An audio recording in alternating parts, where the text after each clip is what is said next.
Good morning. It's 4 minutes after 10 and you are listening to James O'Brien on LBC, where we turn our attention first this morning to a story that is... Well, actually, no, let's do something else first. Let's just have a little bit of a wonder about how you can be an apprentice doctor. Do you ever look at stories and find yourself thinking, I am not clever enough to be certain that that is as stupid as it seems? In other words, the people in charge. I'm 51 now, so I can't really talk about the grown-ups anymore. But I still feel that way about the world. I think that's determined from childhood. You either... Some people are grown-ups, aren't they, when they're actually children? And some people are grown-ups, but they're actually children. What would that mean? How can you be an apprentice doctor? I don't quite understand even the thinking behind it. And what I'm talking about is the fact that at that point, when I find myself examining these sort of issues, I think, oh, it must be me that doesn't understand it. It must be me that's missing the point. You sort of read the story twice and you think, an apprentice doctor? How on earth is that going to work? It must be me that doesn't understand what is going on. School leavers is the headline. School leavers can work as doctors without earning a degree. But then you remember what's happened in British and American politics over the last 6 or 7 years, and you think to yourself, do you know what? Perhaps it is as bonkers as it appears. Perhaps it is as crazy, as crackers as it appears. I don't know whether we'll have time to get onto that programme later, but I just didn't want you to feel alone if you were reeling from the revelation that the government is thinking of allowing 1 in 10 doctors to start work without a traditional medical degree. It doesn't mean that it's a bad idea, but it looks like one. Now, the reason you can tell I'm wondering how to approach this story now. Donald Trump described a jury's verdict that he sexually abused the journalist E. Jean Carroll as a disgrace, and his campaign promised to launch an appeal. If there is a successful appeal against this finding, this verdict, then you can be certain that the queue of people lining up to condemn him today will be, I don't know, accused of all manner of appalling behaviour. But you can only work with where you are. And the Donald Trump story has left me baffled since 2016, when that tape of him emerged, recording when he was filming the Hollywood Report programme, and he boasted about grabbing women by their genitalia. I'm not going to do anything this hour, I don't think, that means you have to turn the radio off if you've got the kids in the back of the car. I will try my very best, at least, to ensure that. But I remember sitting here in 2016, and I think we might talk about it from this perspective, actually. I remember just thinking, oh, well, that's it. That's game over. I wonder whether we've got any tapes of the programme. I was genuinely staggered. I'm not prudish. I'm not, by any stretch of the imagination, a sort of Mary Whitehouse tribute act, or someone who thinks that our access to everything from, I suppose, pornography to full and frank conversation should be unduly controlled by government. I'm not a prude. I'm not profligate. I'm not one of those people who sort of revels in debauchery or immorality, but I'm not a prude. I believe in marriage, or at least I believe in committed relationships. I've changed a bit on that over the years, largely thanks to your contributions to the programme. You made me realise that I was a bit of a muppet when it comes to seeing marriage as some sort of gold standard of relationships.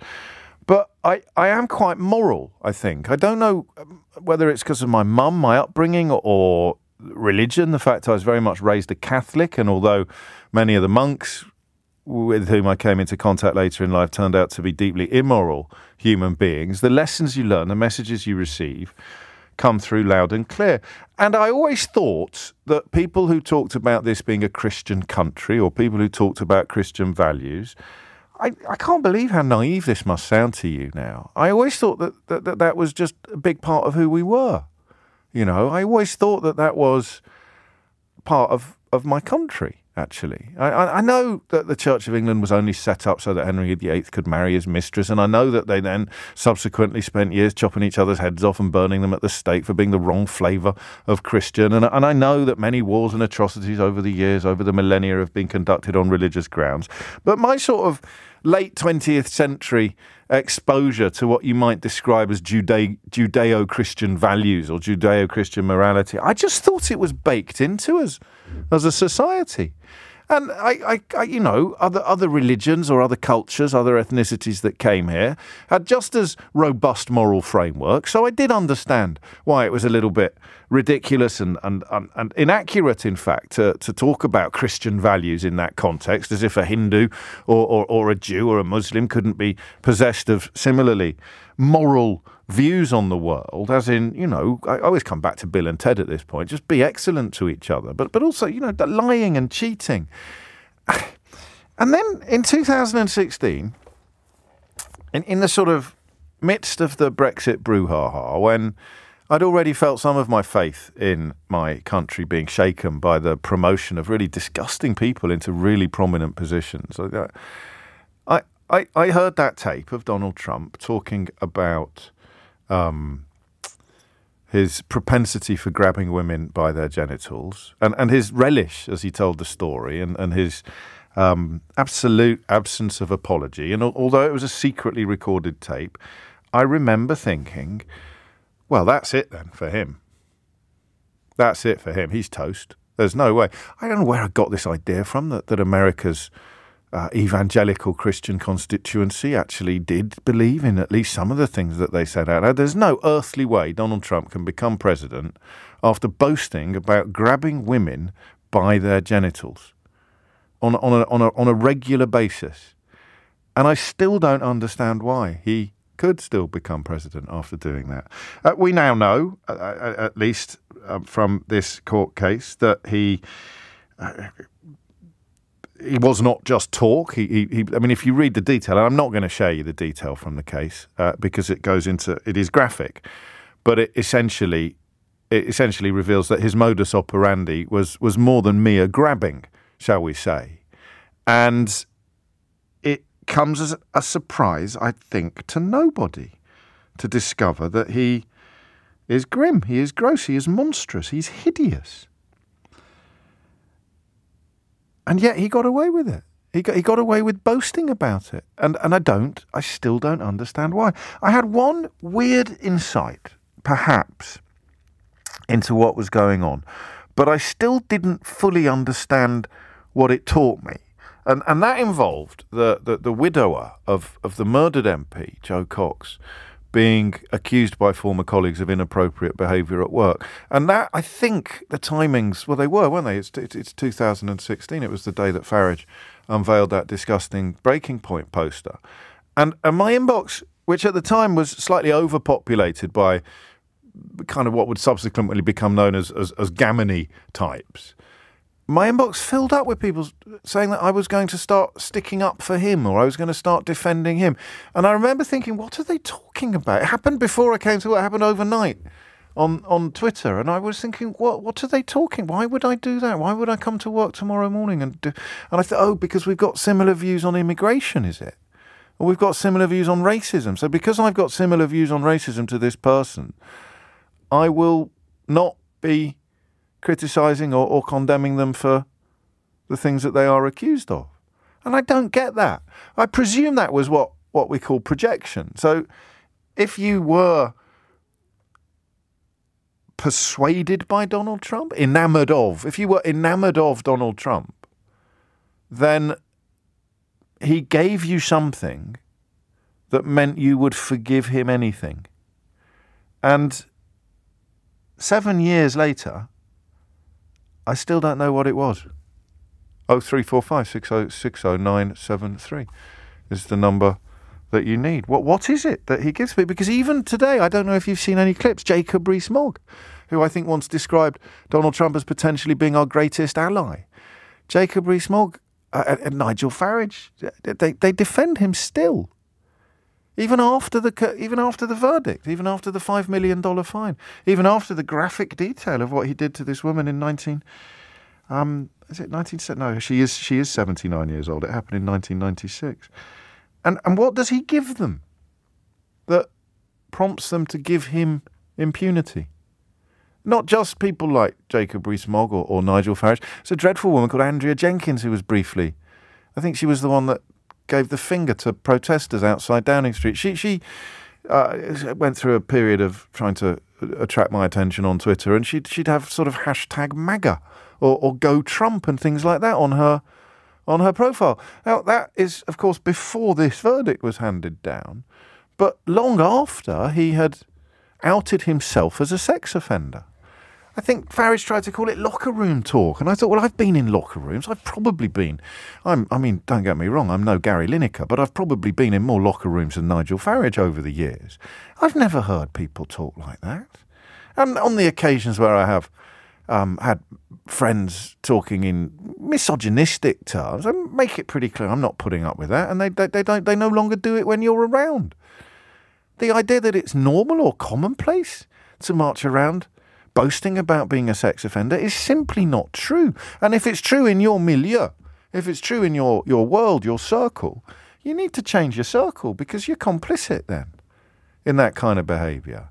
Well, listen, if I'm sounding a bit naive, then why were we all so shocked when those WhatsApp groups came out from the Metropolitan Police? Why were we all so shocked? Why was that national news? Why was that scandalous? Why did heads roll? Why were we calling for dismissals and suspensions when we saw the WhatsApp exchanges that were deeply misogynistic?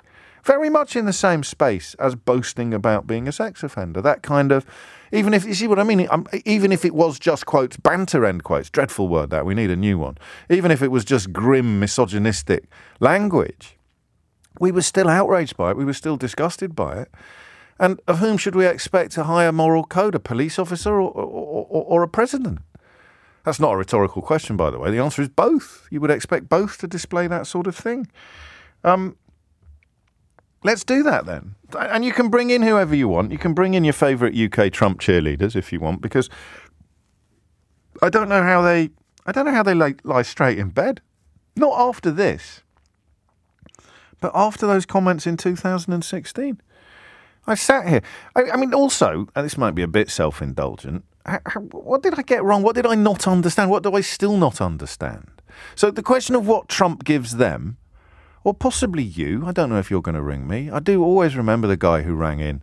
So he knows Donald Trump's a massive liar, but he loves it because it upsets people like me and Sadiq Khan. I don't know that I'll ever understand that sort of worldview, that sort of mindset.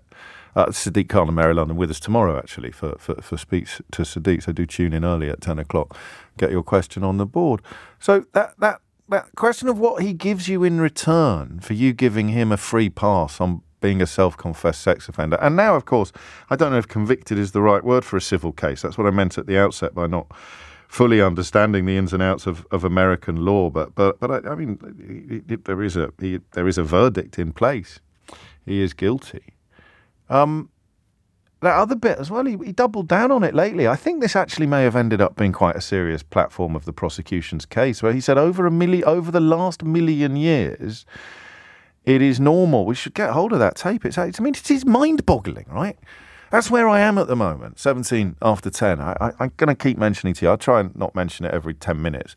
But I'm working on my new book at the moment. I'm just trying to collate the madness of the last few years.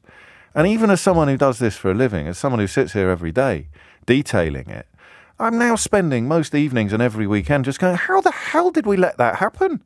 How the hell did someone like Farage get invited into the upper echelons of British public discourse when he was so obviously unfit and unworthy? How the hell did someone like Donald Trump or Boris Johnson rise to the highest office in the land? And then there's all the little stuff going on in the background, all the kind of, like if it was a speedboat, you'd call it the wake, all the stuff like with Jacob Rees-Mogg and Nadine Dorries and Gavin Williamson. You forget this absolute carnival of inadequacy. But the big moral stuff is, for me, the hardest to understand. What did he give them that meant that in return they would give him a free pass on being a self-confessed sex offender? And now, watching a couple of clips from those weird new TV stations where Rees-Mogg is plying his trade, now that they're still sort of giving him a free pass or casting him as the victim or asking whether or not this is evidence that the American legal system is problematic. Now that he's been found to be a sex offender, they continue to. So the question hasn't changed. He told you he was a sex offender, and you said, oh, that's fine. Now he's been found in a civil court to be a sex offender, and you're saying, oh, that's fine. What does he give them in return? 0345 6060 973 is the number that you need. It's 18 minutes after 10. And let's not just talk about me. Let's talk about everybody who thought in 2016 that this would be a breaking point, to coin a phrase. This would be a deal breaker. You can't do this and still run for president, let alone become president. You can't be caught boasting about being a sex offender and still become president. It just could not happen. It is inconceivable that that could happen, except it happened. So what is it that people like you and me didn't and possibly still don't understand? 0345 6060 973 is the number that you need. Come at this from any angle you want. I think it's an astonishing moment. I think it was massive when he said it, when he got caught saying it. Even more enormously significant when people essentially waved it through. And heartbreaking when it happened on this side of the Atlantic. Public figures, prominent politicians, essentially ignoring it. Jacob Rees-Mogg, who likes to sort of cosplay as a Catholic and claim that he operates by some sort of Christian moral code. And yet, with this already, while the ink is still wet on this story, he's trying to turn it into an assault upon the American legal system. Go on, have a crack at this. 0345 6060 973 is the number that you need. It's 20 minutes past 10.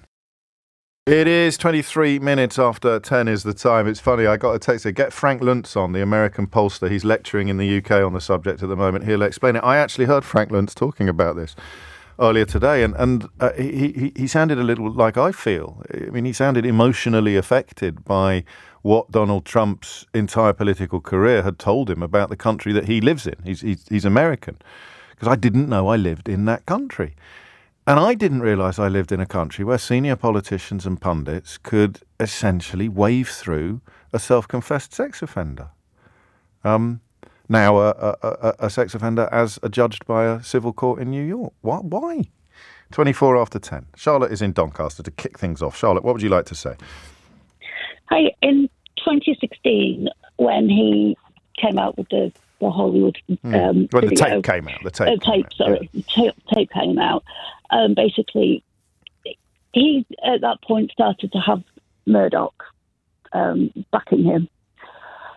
So, for as much outrage, I mean, after that, he also had the very big racism come out. He should have been disqualified from being president right there and then. Yes. For running for president, but he wasn't. They just waved that through as well. So they waved the Hollywood tape through and the racism. I know that. I mean, I was there. I was watching. But what do the people? Let's leave the media out of it for now and focus instead on. Go on. What the people get from him, what the MAGA get from him, is permission. They get permission. Yeah, they get permission to be racist. They get permission to be sexist, misogynistic. They get permission for whatever they want to be. And in 2016, the entire world changed. And what happened is the racist came out, the sexist came out here and in America. But how? I mean,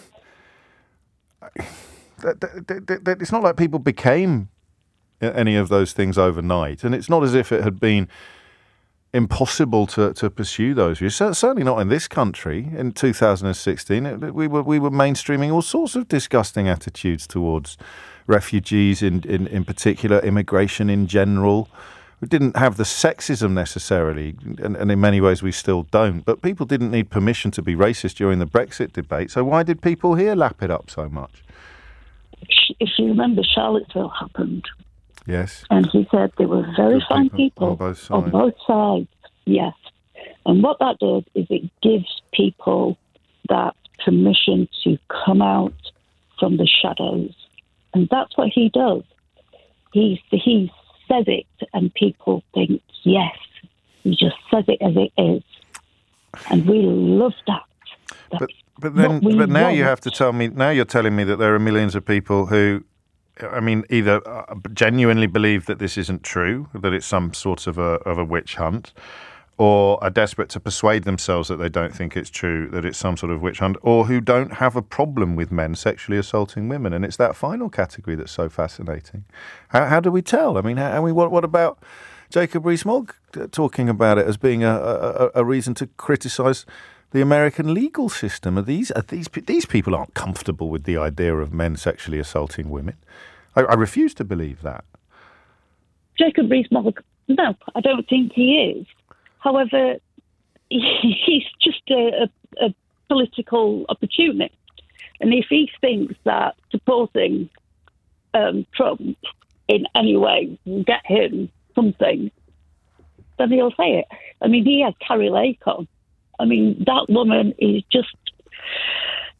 In America at this moment in time, people just don't want to be anywhere near her, apart from the MAGA lot, because she is still contesting that she actually won. I think we've been here before. You follow this stuff more closely than I do. It's hard enough staying up to date with what's happening here. So, yeah, I mean, I almost want it to be more complicated than that in a way. It's my tendency perhaps to overthink things, or at least more palatable.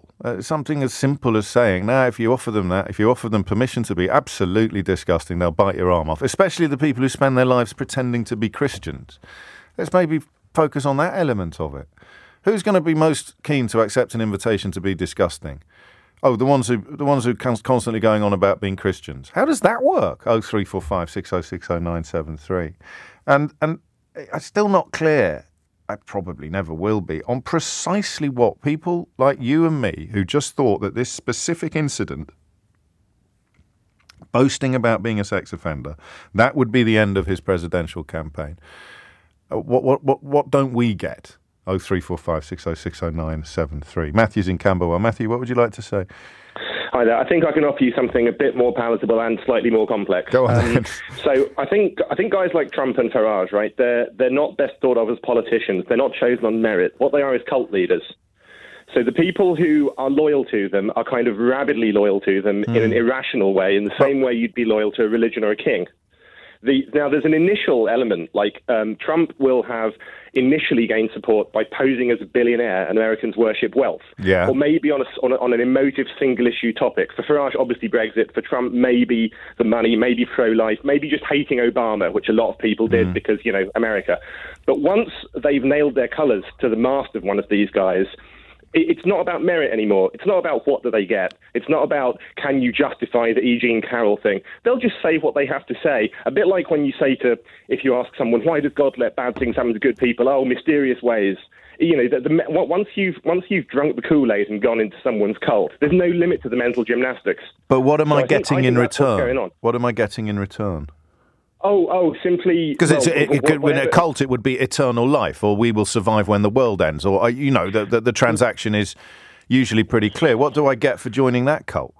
Oh, no, I think the main thing you get in any cult is belonging. It's you're in a team, and people need belonging. People crave that, and they love it. I'm on Team Trump. That's why you get guys saying in America, you had these guys wearing T-shirts saying, "I'd rather be a Russian than a Democrat." Yeah, it doesn't mean anything, does it? It means nothing and everything at the same time. Well, what it means is I am fiercely loyal to my team above absolutely anything else, including merit and rationality and reason. So your search for reasons for why people like these guys, I think the reason you'll never find anything is because there isn't a reason. This is an irrational loyalty that's kind of taken hold. The last thing what would they say, do you think, if you said to them, why don't you care about him being a sex offender? They'd say, well, civil cases are on the balance of probability and he got screwed. Or they'd say it's a witch hunt, or they'd say she's lying, or they'd say it wasn't like that. But then that's why I take it back to the tape when he boasted about doing things like this. Well, I mean, okay, so again, we can, the gymnastics are easy. You say, he was showing off. He doesn't really mean that, but he thought the other guy would want to hear it. He was bigging himself up. He was whatever. But there must be a constituency that loves it, that actually wants to do it too, no? Of course, no, you're absolutely right. There are real racists, real misogynists, real monsters, but I don't think his popularity needs to be explained by those people being half of the population. I think mostly it's the cult thing. It's easier to... So they get to feel that they belong to the cool gang, even if, cool is in the eye of the beholder, isn't it? Emma writes, they have flags and signifiers. You can all chant together. You're in it. You're in the middle of it. It's intoxicating. It's not just that. It's one more thing. It's easier, this is San Clement, it's easier to fool someone than to convince them they've been fooled, right? Because to fool someone, you have to overcome their intelligence. But to convince them they've been fooled, you have to overcome their pride, which people have more of. So once they've been fooled by Trump, even if you then show them evidence that they've been a mug for following him, don't want to hear it. I've got to stick with what I went with. Otherwise, I'll have to admit I was wrong. I think it's just crappy human nature, really. Beautifully put. They're very pithy.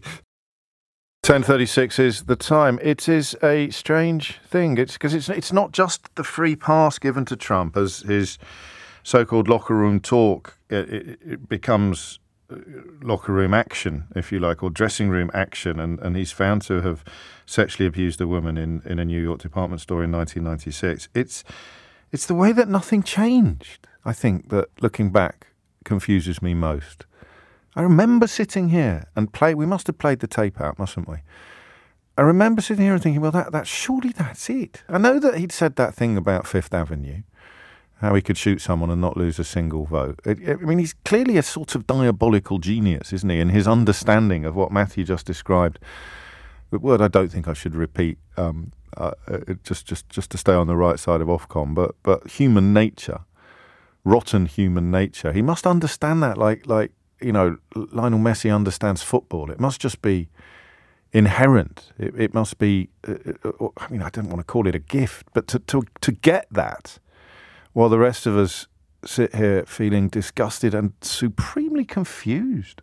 What is the difference between him and you? 0345 6060 973 is the number that you need. 10:37 is the time. And speaking of tapes, I'll play you that shortly. The thing that some people think almost turned Trump into a witness against himself. Because for all the diabolical genius, he's also a moron. That's a technical term. Luke's in Stoke-on-Trent. Luke, what do you reckon? Hi, James. Yeah. Right. I mean, I think a large part of what we have to think about when it comes to Donald Trump is that he's absolutely ruthless. And a large part of what he's been able to do is undermine a lot of our moral standards by showing there are no consequences. Yeah. When you think that's about... That's me. That's it. Crikey, doesn't... I mean, that's the Catholic as well, isn't it? That you will be punished if you do bad things. But it's not just that. I mean, thinking back as far back as Machiavelli, all these ideas have existed in one shape or another, but always had the sort of penalty that, well, if you go too far, something will happen to you and you'll be undone and unstuck. And it's a lot of our fiction is surrounding the idea of a great villain that has a flaw that brings them down. And what Trump, Nixon was the biggest example of a president who was going far too far with what he was doing and was almost managed to get away with it. But he didn't have enough support in the Republican Senate and the House to be able to manage to cross that line. Trump has now come along and proven that he doesn't need to have anyone's support. He just needs to win the hearts and minds of the people that deals to at a grassroots level. And then, so the lines never existed, really. The lines are just mental constructs. And a charade. So you think back to Owen Paterson now, and it's the same people, isn't it? It's the ones I've just listed as queuing up to defend Donald Trump's self-confessed sex offending were the ones who thought that when Owen Paterson was found to have breached lobby rules in what the commissioner described as an egregious, one of my favourite words, an egregious fashion, Rees-Mogg and his mates thought that the answer to that was to rip up the rule book. Yeah, and that's exactly it, because by ripping up the rule book, it shows how those that then bay for it are also then, it extends their coverage and defence from it. So it's very similar to what you actually described when Boris Johnson came into power, that by forgiving Johnson what he was able to get away with, it enabled them to get away with stuff themselves, because they could never be held accountable so long as the person at the top of the trees is just as corrupt, if not more so, than they are. And yet you cling to the hope that some of them are just going along with it. You look at, what's his chops in America, Lindsey, what's his name? I always get mixed up with Lindsey Graham? Yeah, you look at people like that who were pretty clear about what Trump was at the beginning and did genuinely seem to be disgusted by it. But then as the Pantechnicon gathered momentum, they jumped on it. They all jumped on it. And you see the same here. That parallel is quite potent, isn't it? The Rees-Mogg one. So yesterday, he's automatically launching an attack upon the American legal system, or questioning the American legal system after his man is found to be a sex offender. And when Owen Paterson was found to be, to have broken the most basic parliamentary rules, he attacked the rules. Yeah. He's not very Christian, is he? And I don't really like saying that, because it's quite a reach. I always remember that bloke. I call it myself. I completely revolts the fact that he claims to be something that I represent. And yes, the whole idea that, it's kind of like, how dare you? Say what you want, but keep Catholic out of your mouth, mate. Yeah. but it's like you have a lot of it's like the Moonies as a cult. Yes. They embrace the idea that Jesus would have had an AR-15. The whole idea that Jesus would have been a gun-toting I guess fighter. You create the space and then move everything into it. I wonder what Rees-Mogg would say if you said, "What does Donald Trump give you?" Because you'd say, "I'm very loyal to Owen Paterson. He's only being punished for being a Brexiter." What would Donald Trump offer to Jacob Rees-Mogg or Andrea Jenkins or anybody like that? Nigel. Well, we know what he offered Nigel Farage. It is pretty grim. I hope that observation about Catholicism that Luke and I share actually doesn't offend anybody. I'm happy I can live with it if it does. I stand by it. But I do think that if you're going to be a prominent Christian in this country, you probably shouldn't be coming out to bat or waving through either self-confessed sex offending on Donald Trump's part in 2016 or actual sex offending in 2023. Strange times. Have a listen to this, because this is probably the point where he actually accidentally, such is his arrogance, his hubris, he became a witness against himself. It's a remarkable moment. I just start kissing them. It's like a magnet. Just kiss. I don't even wait. And when you're a star, they let you do it. You can do anything. Grab them by the... You can do anything. That's what you said, correct? Well, historically, that's true with stars. It's true with stars that they can grab women by the... Well, that's what it's. If you look over the last million years, I guess that's been largely true. Not always, but largely true. Unfortunately or fortunately. And you consider yourself to be a star? I think you can say that, yeah. He's actually disgusting. He's grotesque. Unfortunately or fortunately. And you could sit here and say, well, kings and emperors or even relatively ordinary aristocrats, if you go back to the 17th century, would buy and sell their own daughters by dint of dowries, and that there were no protections for women from misogyny or from abusive men until relatively recently. It's one of the great triumphs of wokeism. But to almost be proud of it, or to say fortunately or unfortunately. I'm going to play you to that again, because this is the stuff that Andrea Jenkins or Jacob Rees-Mogg or Nigel Farage, this is the stuff they're comfortable with. That's the point here. These people pollute our public discourse on an almost daily basis, and they are comfortable with this. I refuse to believe that a significant number of people listening to this program are comfortable with this. But I struggle to hold on to that conviction sometimes. I just start kissing them. It's like a magnet. Just kiss. I don't even wait. And when you're a star, they let you do it. You can do anything. Grab them by the... You can do anything. That's what you said, correct? Well, historically, that's true with stars. It's true with stars that they can grab women by the... Well, if you look over the last million years, I guess that's been largely true. Not always, but largely true.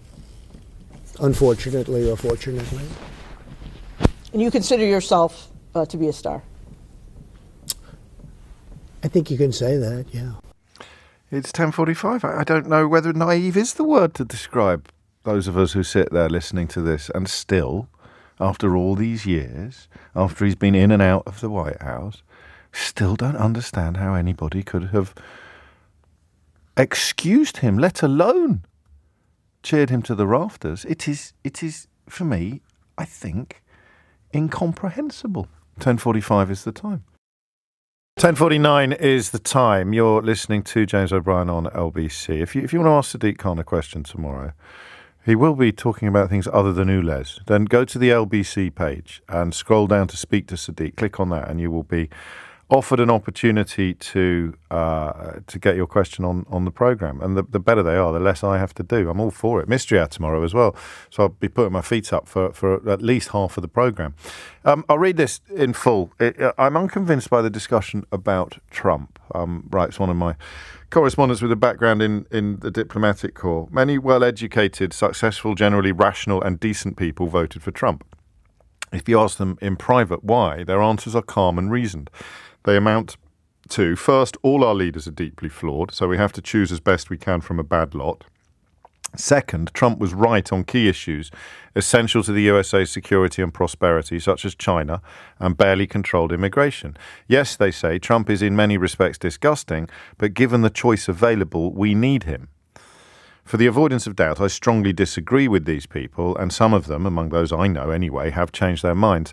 However, let's not kid ourselves. Whether Trump, Brexit, or indeed the rise of the Nazis, yes, them, much of the decisive role is played by educated, prosperous people, delightful at dinner parties, who carefully weigh up the political situation, hold their noses, and vote for evil. So it's not just an invitation to be racist and misogynistic and sexist. It's a prioritization of either self-interest or political interest, in this case quite sober political interest about issues like China, above the disgust or the revulsion felt at sexism. And I mean, it's almost the utilitarian argument that I can't imagine many women making it, but I can imagine men making it, men who perhaps do deserve the description, prosperous people, delightful at dinner parties, who carefully weigh up the political situation, hold their noses and vote for evil. It's an amazing magazine article. I keep meaning to dig out and share more of it with you, but I think it's behind the paywall. It's from about the 1930s, and it appeared in the Tatler magazine, I think it was the Tatler magazine in America, which is not like the Tatler magazine in this country. And it's an incredible piece of writing. It goes around a dinner table explaining who would be a Nazi if it were to arrive in America. And it ties with that message that I've just read to you, actually. And I think it removes some of the snobbery from the conversation that we've been having, which is essentially about the American equivalent of the Gammon and Pineapple Party. Nasty, stupid, atavistic people who were desperate for an invitation or an endorsement of their own bigotries and racism. He's right, isn't he, this guy?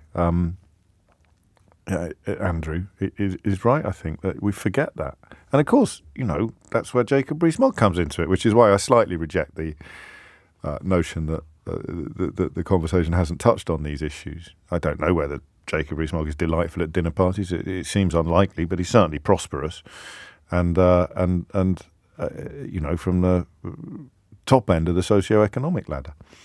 10:53 is the time. Joanna is in Pilion in Greece. Hello, Joanna. What made you pick up the phone? Hello. I got angrier and angrier during the hour with so many men phoning, and yes. I thought, you need a rape victim to call you. And I've got pneumonia, so please be nice to me. But I'm always nice to people. Joanna. Okay, I'm the same age as you. I was raped when I was 17. I had all my ribs broken. I was in a terrible state, raped and kidnapped. I refused to call the police. By the time I was in a place of safety and they phoned the police, they were there in 10 minutes, begging me to press charges. 1 in 100 rape allegations gets a charge. We are complicit. I worked at Rape Crisis Centre for a year after. So before we go thinking, okay, I'll get on to Trump, before we go thinking that we're better, and we're not complicit. If we live in the UK, we are complicit because we let that happen, and no one seems to care. With regard to Trump, he is an example of the 80s to me. He brought concrete from the mafia. He is an example of how men with enough money or enough, enough trickiness in them could do whatever they wanted at a certain time. And every subsequent story that comes out just tells you the same story, if you see what I mean. I do see what you mean. And oddly, it does almost tally with what he said himself about how men have behaved. When he says a star, yes, he is saying men like me have done things like this since time immemorial. And that bit is probably true, but it's the men like me bit that exactly right. Yeah. And with regard to people who could still support him, yes, the understandable thing about Trump and the absolute bemusing thing about Brexit is in America, people will support anyone if their interests align. Trump's interests align with a lot of other people's. The Rust Belt, 2 oil companies. So it's obvious he had enough heft with people who thought their interests align and they would win from that. No, but I understand the vested interests element of it, even though, I mean, it's incredibly naive to think that they operate with any sort of moral compass. They're not red or blue. They're green. They're interested only in power and cash and influence. But that's America. But the people in America who describe themselves, well, even in this country, Jacob Rees-Mogg always wanging on about being a devout Catholic and you know, texting Hosanna every Easter, and all of these Christian evangelicals in America who claim to have really well-developed moral compasses. How do they go along with this? They're not going to get a dividend from their oil well as a result, are they? They're a particular breed of people who, you know, if you look at, I think I watched the overturning of Roe versus Wade on Netflix, and every Republican president has started out as pro-choice. Every Republican president has ended up as pro-life because they're a huge lobby and because that's a particularly weird kind of Bible Belt Christianity that exists in small places. But in London today, if you report a rape, they'll take your phone when you need it most, where all your friends are. You've got a 1.5 chance, 1 in 100 chance, a 1% chance of being investigated. We are complicit. So we're clutching our pearls a bit, sitting here. Okay, yes, I respect that position. I obviously am sorry that you. That's okay, because I did my Oxford exams. Do you know who looked after me? I didn't know where to go. I'd left home. And I went back to the school nurse. And the school nurse got my educational welfare officer because I had a violent household. Right. And the educational welfare officer took me to live with her. Good grief. That was those times. Yes. Where women stood up for women. Please, let's women stand up for women, not let men take over this debate. Trump is a disgrace. Anybody who voted for him is a disgrace, largely because their interests aligned or because they fell for the patriotism. People fall for that every time. I'm a cradle Catholic. I don't understand it. They obviously don't mind hanging out with racists. That puts you off the map in my But not for lots of people. I think we're both a bit baffled. No, and I can tell you it's 52% at least in Britain because Brexit passed. Do you know what I did? I left the country because I won't condone it. You know, we're complicit. I hear that, and I know some people will be uncomfortable with the idea of complicity being conscious, but it's not conscious. If you're not pointing out the statistics that you point out on a regular basis, if you're not questioning them, condemning them, then you are contributing to a society where misogyny is endemic, and misogynistic abuses or even sex abuse is actually endemic. And we've seen it reaches into the police force as well, and that the police officers don't feel as outraged or as disgusted by it, or by conversations about it, or by jokes about it as you would, and as I would for what it's worth, but not with the background of experience in any way comparable to yours. Joanna, thank you. I'm glad. Well, I'm not glad you got angry, but I'm glad you rang in. I think that was a necessary corrective to some of the conversation, but nobody ringing in was actually sticking up for him. I wonder whether those I wonder whether those days are behind us. I'm not sure. That noise means that it's just gone 10:59, 11 o'clock is approaching. I'll take a view on whether to continue with some elements of this. The Christianity bit probably is just me reflecting my own childhood and upbringing, although a couple of other callers, including Joanna, mentioning that cradle Catholicism. That's the bit I don't get. How can a Bible-bashing redneck in America claim to be a devout Christian while cheering a sex offender to the rafters? I don't know. And the sort of stars, a million years of stars, I don't know why I keep thinking of Henry VIII. It's probably because of the book I'm reading at the moment. But Joanna's right. There is baked into our society a notion that powerful men can do whatever they want, particularly with women. 3 minutes after 11 is the time. You're listening to James O'Brien on LBC. You know that, I wonder how much crossover there's going to be between the last hour and this hour, because you know when people accuse their political opponents of hating this country, it's usually, at the moment, at this particular chapter in British history, it's people who've done untold damage to the country accuse those of us who warned against it of hating our country. So you've seen that. 30p Lee took it into a slightly new territory at the weekend when he told people who would like to abolish the monarchy again to go and live somewhere else, which is a little odd given that he's one of the people that worked to abolish our freedom to go and live somewhere else, at least nearby. But that idea that these people, they hate our country, the Extinction Rebellion protesters hate our country, or the Black Lives Matter activists, they hate our country, and they hate our. I mean, they don't. It's a stupid thing to say, but stupid is as stupid does. I've got 3 people in front of me who I'm not sure anyone could accuse of hating our country. Right? The first one you may have heard of, is called King Charles, right? King Charles III. Does he hate our country? Right. The second one is a chap I was talking to you about yesterday called Lord Dannatt, General Sir Richard Dannatt, a former head of the British Army, a chief of staff, a man who, God forbid, were we to go to war, would be at the pinnacle of the operational decision-making process.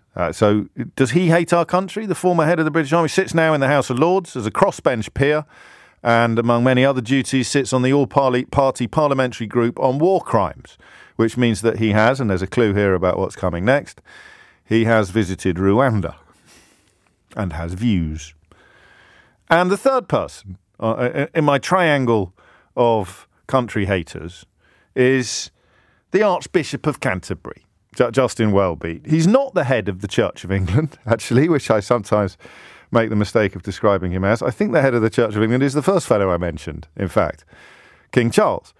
But he is the most senior cleric in the Anglican congregation. So to all intents and purposes, he is the head of the Church of England, the most senior religious figure on these islands. So there are 3 men, King Charles, Lord Dannatt, former head of the British Army, and Justin Welby, all 3 of whom are reported to have grave reservations about the government's immigration policies. Specifically, in the case of Lord Dannatt, the Rwanda policy that Suella Braverman dreams about, putting refugees on planes to a country from which they will never be able to return, is apparently what animates Suella Braverman's most fevered fantasies.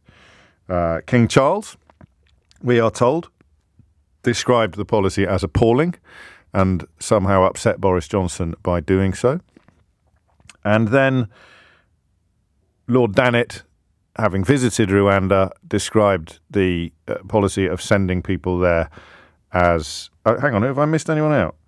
I did Lord Dannatt first. So the Archbishop of Canterbury, who in approximately 25 minutes' time is due to publicly condemn the government today over its plans to stop the so-called small boat channel crossings. Small boat channel crossings, which are a direct consequence of decades, or at least a decade and a half, of deliberate government policy designed to sort of turn the system into an enormous traffic jam, which they could then point at and claim they were the only people qualified to fit. It's a remarkable political move, really, the immigration backlog. It's as if they sort of filled their pockets with marmalade sandwiches and then claimed that they were the only people who could fix the marmalade sandwich shortages. It's incredible that we let them get away with it. But immigration sees an awful lot of people turn their brains off. And today may be no example. We expect, in a few minutes' time, the head of the Church of England to, for the very first time, to give his views on the planned bill which will give ministers the powers to deport people who arrive via the Channel to Rwanda, regardless of the eligibility of their asylum claims. The King, the head of the army, and the Archbishop of Canterbury. Now, Suella Braverman, meanwhile, claims that her policy is, and I quote, I kid you not, the will of the people. So which people? I mean, who doesn't somehow fall into the category of being represented by the King, the head of the army, and or the Archbishop of Canterbury? I find this absolutely fascinating. It's deliberately confected, this battle. It is very much an invitation to the kind of people who like to shout about how much others hate their country while voting for policies that actively and quite deliberately damage it. But the split has never looked like this to me before. On one side, you've got a very strange woman who boasts about dreaming about deportations. And Rishi Sunak, I'm afraid, is four square behind her. And on the other side, you've now got the King, the head of the army, and the Archbishop of Canterbury. And I can't make head nor tail of it. I really can't. So how do you want to do it? I don't think you'll be able to answer this question. And I'm not saying that in a mischievous fashion so that you try really hard to answer it. I don't think you can answer this question. If when Braverman and her mates, cronies, talk about values, the values that are somehow being threatened by refugees in small boats, people, humans in small boats. When she talks about those values, what do you think they are? 0345 6060 973. I don't think you can answer that question. Because if I use the word values, the kind of figures that will be conjured up in your mind as you try to find the words to describe what those values are would surely include the King, the head of the army, and the Archbishop of Canterbury. It's like a triumvirate, a shameful triumvirate of people from the government's point of view, condemning them for a hideous policy, a policy that I'm not even sure is designed to do what it says on the tin. It's just designed to keep the fires of so-called culture war burning. The Bishop of Durham has already condemned the government's plans, warning earlier this year that they would inflict harm and send people into destitution. He accused the government of abdicating in its moral and legal duties. I don't think the King will be using the word abdicating when he's addressing these issues, but we are told that he used the word appalling. Head of the church, head of state. Oh, that's good, isn't it? Head of the church, head of the state, and head of the army. Why didn't I spot that earlier? Thank you, Jenny, for pointing it out. He is head of the church, actually. Or Jesus is. Anyway, whatever. I'm calling him head of the church for the purposes of this rather pithy précis of the political landscape. Head of the church, head of the army, head of the state. All condemning the government's policy. And Suella Braverman writes today in Rupert Murdoch's Times newspaper that they are enacting the will of the people. How do I do this as a phone-in? Well, don't all shout at once. I mean, I can't just say whose side are you on, can I? I mean, what are the values? Yeah, I don't think you can answer that one, though. What are the values? What are the values that Suella Braverman thinks that she is either protecting or upholding? Do you have to be her to do that? Or maybe you are one of the people she represents. Maybe this policy is something you too dream about. How would you articulate the content of those values? Because I can tell you what the values of the head of state, the head of the church and the head of the army are. I mean, I could have a crack at it fairly clearly. King Charles, it wasn't by accident that there was an RNLI choir at the party on Sunday night and a refugee choir there as well, or that his boy came onto the stage and talked about the need for everybody to have a voice, or that it has been leaked, if you like, or reported that he described the policy as appalling. I know what his values are. His values are loosely describable as Christian values, albeit that many other religions preach similar messages of charity and decency. I know what the Archbishop of Canterbury's values are. There's a bloody great book that tells us. Head of the army, a little bit less obvious what his values would be, but he would certainly believe in Britain's role in upholding standards and upholding values around the world. And while some people find the idea of doing that at the end of a gun both ridiculous and abhorrent, it is what it is. The army is a corrective to what we see, or what many see, as wrongdoing around the world. The head of state, the head of the church, and the head of the army. I'm getting confused now. Darren's just suggested that King Charles is actually all three of those things. But we've got to include the other two as well. It's a bit like the Holy Trinity, this, isn't it? It's God the Father, God the Son, and God the Holy Spirit. We've got the head of the army. I don't know what the voting is. I just know that I couldn't stop thinking about this yesterday. The head of the church, the head of the army, and the head of state have all condemned the government, which wasn't elected, remember, or at least the Prime Minister hasn't been elected, for their, to my mind, I'm with the King on this, and the Archbishop and the head of the army, the former head of the army. I think it's absolutely disgusting. What's the flipping question, lads? Seriously.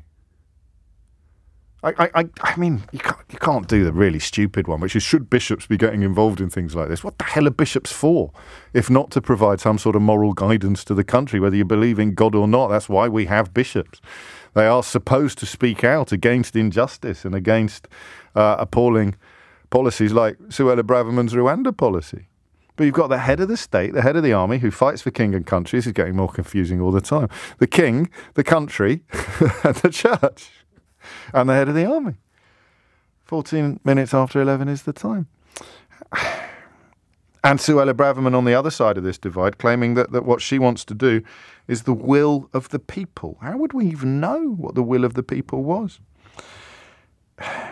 If you disagree with the former head of the army, the Archbishop of Canterbury, and the King about this, then I do want you to have a crack at telling me what are the values that you and Suella Braverman believe in. Hit those numbers now, you will get through. 0345 6060 973. And then, for the rest of us, this is one of those moments, isn't it?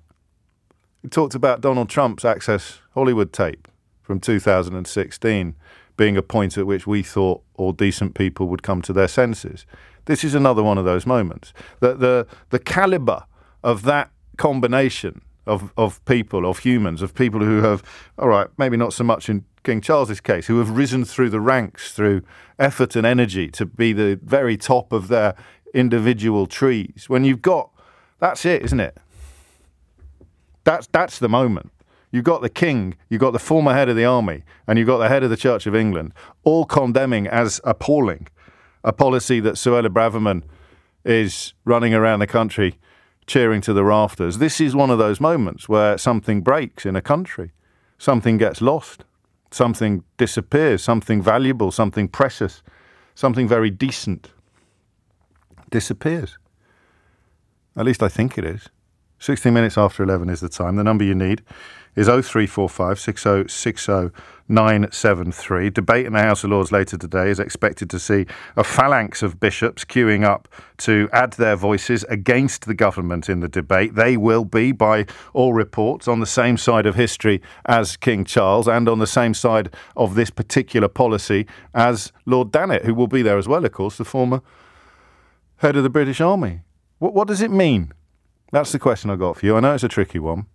But what does it mean for a country when three of the people who are routinely regarded as being the embodiment of our values, that's the point, right?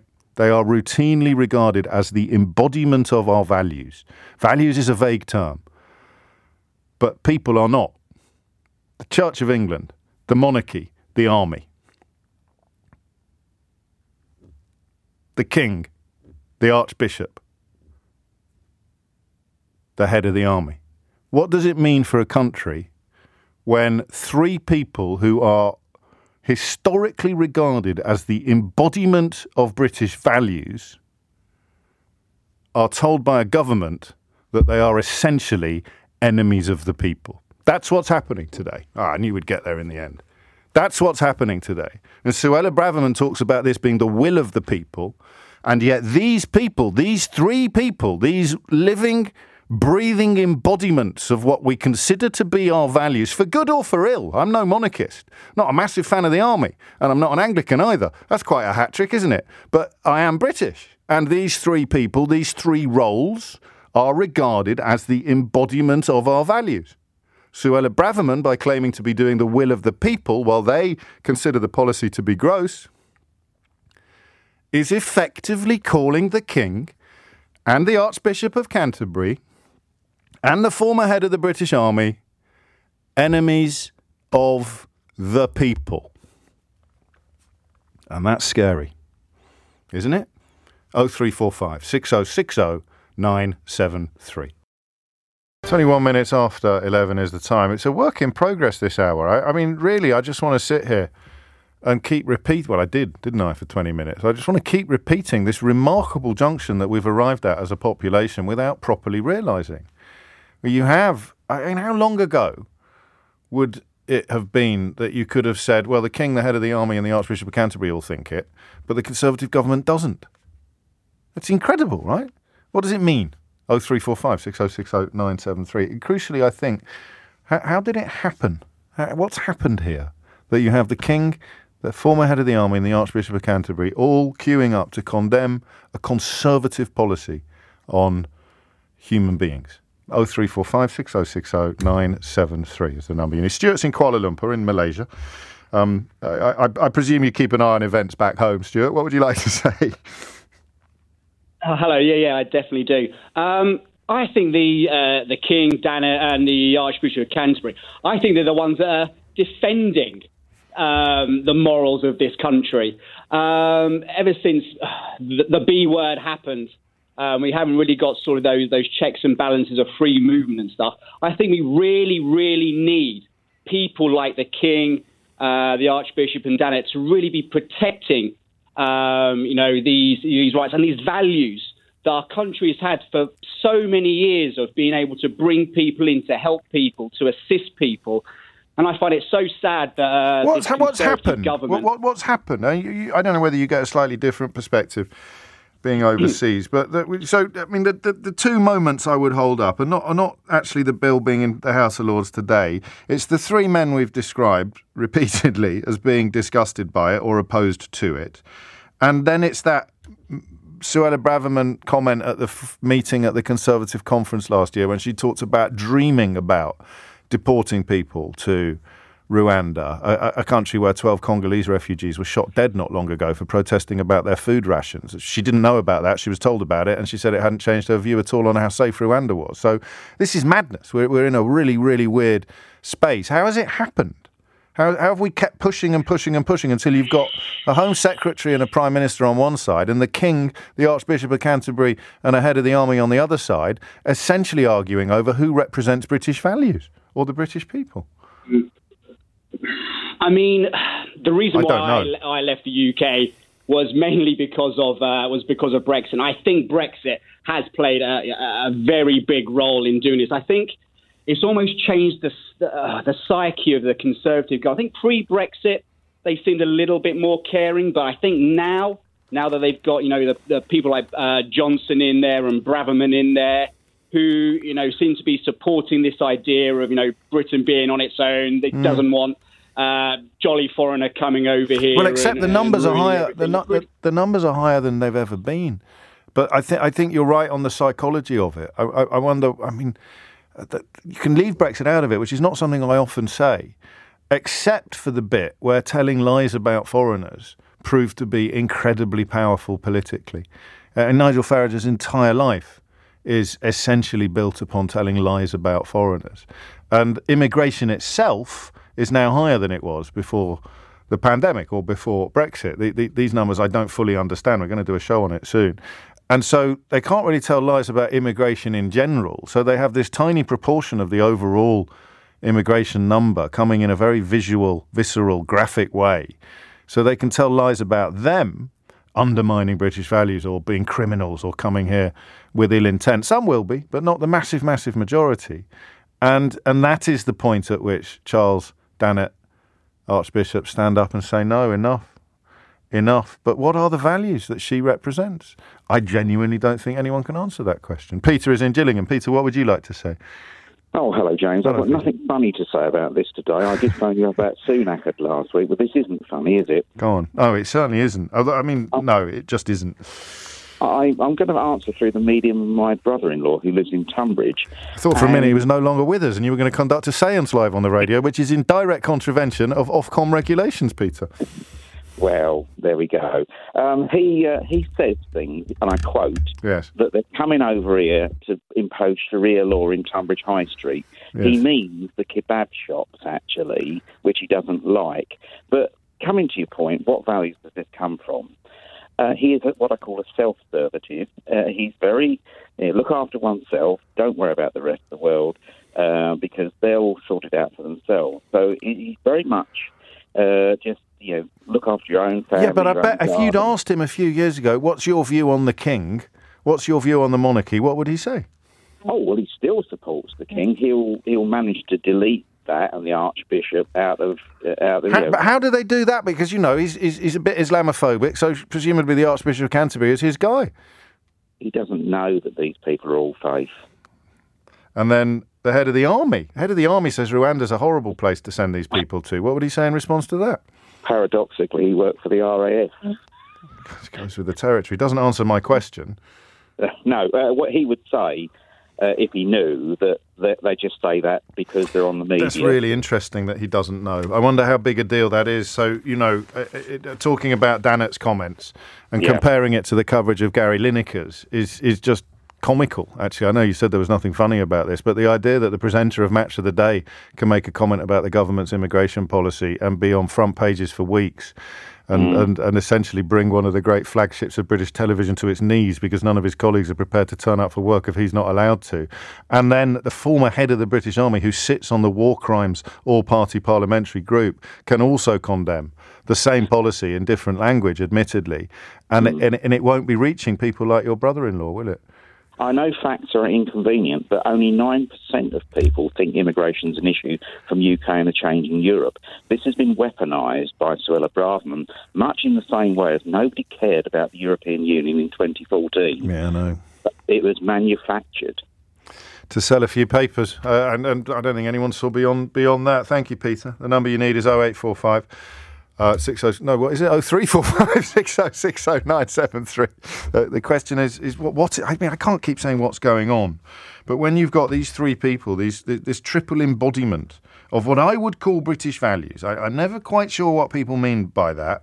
But if they don't mean whatever the King, the Archbishop of Canterbury, and the head of the army subscribe to, then I've got no clue whatsoever about what would be left on the page. And then on the other side, two newspapers, actually. The I newspaper goes with Archbishop clashes with number 10 on migration, and the Times commissions Suella Braverman and someone called Alex Chalk, who's I think the Justice Secretary, to talk about how what they are doing is actually the will of the people. I just can't believe that breakdown. I can't believe the way that the Conservative government is on one side of a political debate and the Archbishop of Canterbury, the King, and the former head of the British Army is on the other. It is, of course, 11:30, and it's Wednesday, which means I should probably have mentioned a little sooner that PMQs will be upon us shortly, steering us through that. Ben Kentish will be joining us to steer us through that. It'll be an interesting one today, actually. It'll be hard to predict necessarily what will come up, but it's the first one since those local election results were posted, so I can think of one politician who'll be keen to bring that to the House's attention and one who probably won't. 11:33 is the time, and it is just bizarre. It is just, I mean, unthinkable that we find ourselves in this situation, and like the proverbial boiled frog, we hadn't noticed. We've arrived at a place today where the King, the Archbishop of Canterbury, and the former head of the British Army are lining up on one side of a debate about how we treat refugees, and the entire Conservative government is lining up on the other side. And I haven't yet come up with the correct question to ask you, but it's going all right, and it's 25-12. Tim's in Scunthorpe. Tim, what would you like to say in answer to the question that I'm yet to properly articulate? Yeah, I'm going to try and answer the question. James, it's Tim the veteran. We discussed Boris Johnson before, didn't we? And we talked about a tin pot sort of state, the country, and you did well that day, mate. You made me feel a lot better, to be honest with you. And I can't go into a better place. You did. Yeah, I am a real good. But anyway, look, let's going back to the question, or the so-called the non-existent question, the elusive question. Yeah. Well, the question to me is, how have we come to get definitions of values and what have you, and yet we can't make sense of what it actually means? Well, good God. I mean, when you've got a combination here, and I will put politicians generally, the political base, on notice here, when you've got the king of this country, who, to be honest with you, like I say, he's only just come onto the throne, you've got then the head of the faith of the country, or faiths, shall I say, in himself, and then you've got the head of, the military. That combination, and I thought that was quite interesting, that combination is quite dangerous to the political base.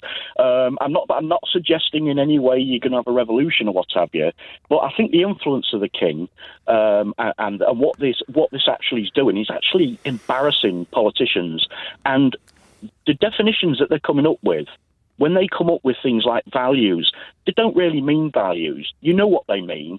They're on about the status quo, the way that these the refugee or boat people won't fit in, and this is the situation. They're playing to a mature base of Tory political voters. But those, I mean, that's what I find so interesting about today's juxtaposition of characters, is that I would suspect or expect the base that you describe to be the people at the front of the queue when it comes to certainly respecting the king, almost certainly respecting the former head of the British Army, and probably respecting the head of the Church of England. I should add that the chief rabbi has backed the Archbishop of Canterbury's right to intervene on the government's policy, so we can add him to the list.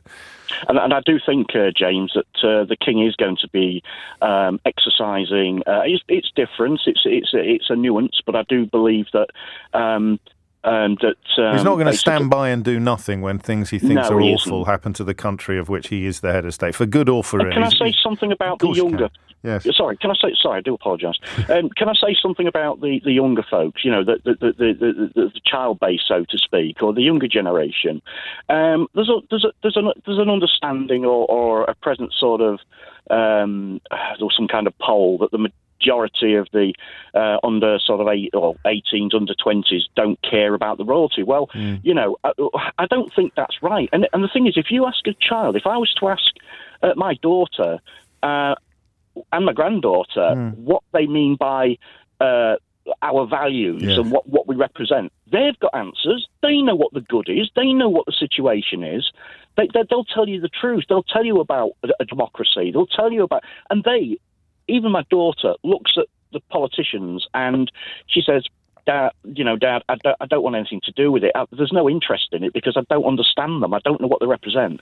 And when you've got the likes of Rory Stewart and politicians of his ilk who were very mature, and how the goodness he didn't get in, I just do not know. When you've got gentlemen like that who have been basically beaten out of the Tory party, that's the situation. You've got basically, it's like the kids in a school taking over from the teachers. That's what the teachers have left. It's Lord of the Flies. Lunches. And then they turn on each other, of course. Then you get the circular firing squads, which are not over yet. I'd say we're still not there, and I can't criticise you. You're just a caller. I'm the presenter of this shower, and I haven't managed to come up with a proper question yet on this issue. Can I answer the question? Can I give you this question? Yeah, go on then. I'll give you the question. Go on, Tim. Right. I'm not paying you. I'm keeping the fee. I don't want another board game. I'm okay with it. I'm struggling with the one you sent me. I don't want another board game. Don't clip that up. You did. I did win it. You remember? I know you did. Of course I do.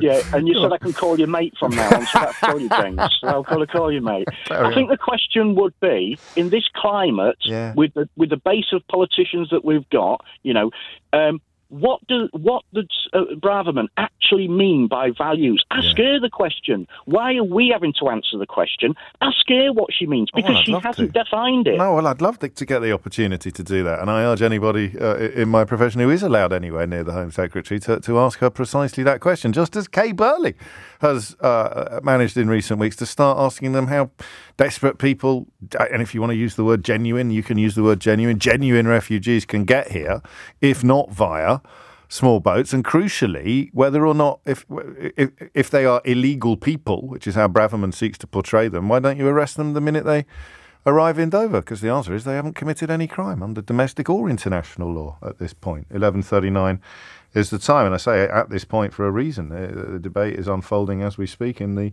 House of Lords. Tim, thank you, mate. I don't think anyone's I meant it when I said it. No one can tell us what are the values that Suella Braverman is representing. June in Wimbledon has been reading all the right Facebook pages. She says it's because the people coming here from overseas get more than the people that live here already with their hotel rooms and their 3 meals a day. And just swap for a week, June, and then get back to me. That's all. Just you swap for a week and get back to me on the quality of the life that these people enjoy. And, of course, you'll still be claiming that they're living a life of Riley when Braverman stuck them on a barge in a harbour in Cornwall. Just this idea that they are... What they get is better than what they're running away from. But it's not better than what you've got. And the lie that it's somehow better than what you've got is what gives you just enough cloak to pretend that you're not a massive racist. 20 to 12 is the time. Finn's in Peckham. Finn, what's going on? Yeah, I just wanted to say that it feels like the Tories, they lack any new ideas, so they're just sticking to the small boat dogma and rhetoric that they need to... does it work? Does it work? Well, I think... Go on. It does. In their heads, it seems to be working, possibly because they only read the right-wing news, and so that they're locked into that little world, and maybe they check in with the parties further to their right to see if they can still be aligned to make sure. If we don't do this, the usual suspects will pop up promising to be even viler than we are already, and they might steal some of our votes or even some of our MPs like they did in 2015. Yeah, and they're steeped in confusion because of the Labour voters from Brexit now possibly being able to hang on to some of these red wall seats. They're steeped in this confusion that they need to be appealing to them as well. And so you see that they just... Sorry, go on. No, well, it just feels like they ignore any kind of compassion they have, and that is helped by the purge of kind of the more compassionate Tories. Which Tim referred to as well. So there's literally nobody left to do what the King and the Archbishop of Canterbury are doing. That's the point. When Tim said it's like the school kids have taken over, that's it. They lack any ideas. So all they go is, let's just go back to that one because that worked in 2019. So that must work again. And then you look at the local elections and hopefully, but then Boris kind of, continued that. Doubled down on it all. And there's things you never mentioned then to keep this ship afloat.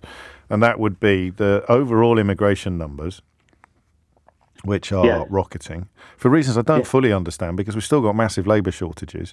But the overall immigration numbers, and you keep a real lid on the fact that people like Welby and Danett and Windsor, to just make it sound like a football team, Welby, Danett, Windsor, people like Welby and Danett and Windsor are giving them a kicking, they're giving them a shoeing, and yet they're claiming to be the party of British values. Come into this debate now to provide a counterpoint. Because they're realising that the nation... Labour are a little bit AWOL, I'm afraid. Labour are a bit AWOL on this. It's hard not to be AWOL when you don't actually get the press. That's true. But even if they got the press, I don't think they're making passionate opposition to this particular bill. Because we'll spend 18 months being told that they're... Yeah, exactly. But I suppose the only good thing to say about that is these people have now realised that they will be heard in the right-wing press, and they are stepping forward one by one. Up to a point. Danett didn't get much coverage. The i-newspaper is doing it. I don't know. I'd have to check. I don't know that the Mail went particularly big on Richard Danett's contribution to the conversation. You need to compare it to Lineker to get an idea of just how bent everything is. The Match of the Day presenter comments on government policy. Admittedly, the reference to 1930s Germany was more provocative, more headline-friendly. But the King, if you added up the coverage that the Archbishop of Canterbury, the King of England, and the former head of the British Army are getting, or will get, or have gotten, is that the right word? Received, thank you. And then compare it to what Lineker got for essentially criticising, or Joan Salter. Do you remember Joan Salter? Joan Salter was the Holocaust survivor who stood up in Fareham in, I think, February and asked Suella Braverman to stop using language that reminded her of the language her family fled in the 1930s. She didn't get anywhere near as much coverage as Gary Lineker. In fact, it's a miracle I can remember her name. It's not. I'm writing about her at the moment. But that's weird, right?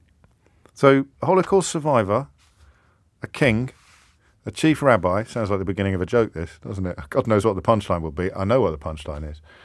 The punchline is Suella Braverman. A Holocaust survivor, the chief rabbi, a king, the Archbishop of Canterbury, and the former head of the British Army, all condemning language and policy being enacted by a government that claims to be doing the will of the people. I'm left wondering which people it is.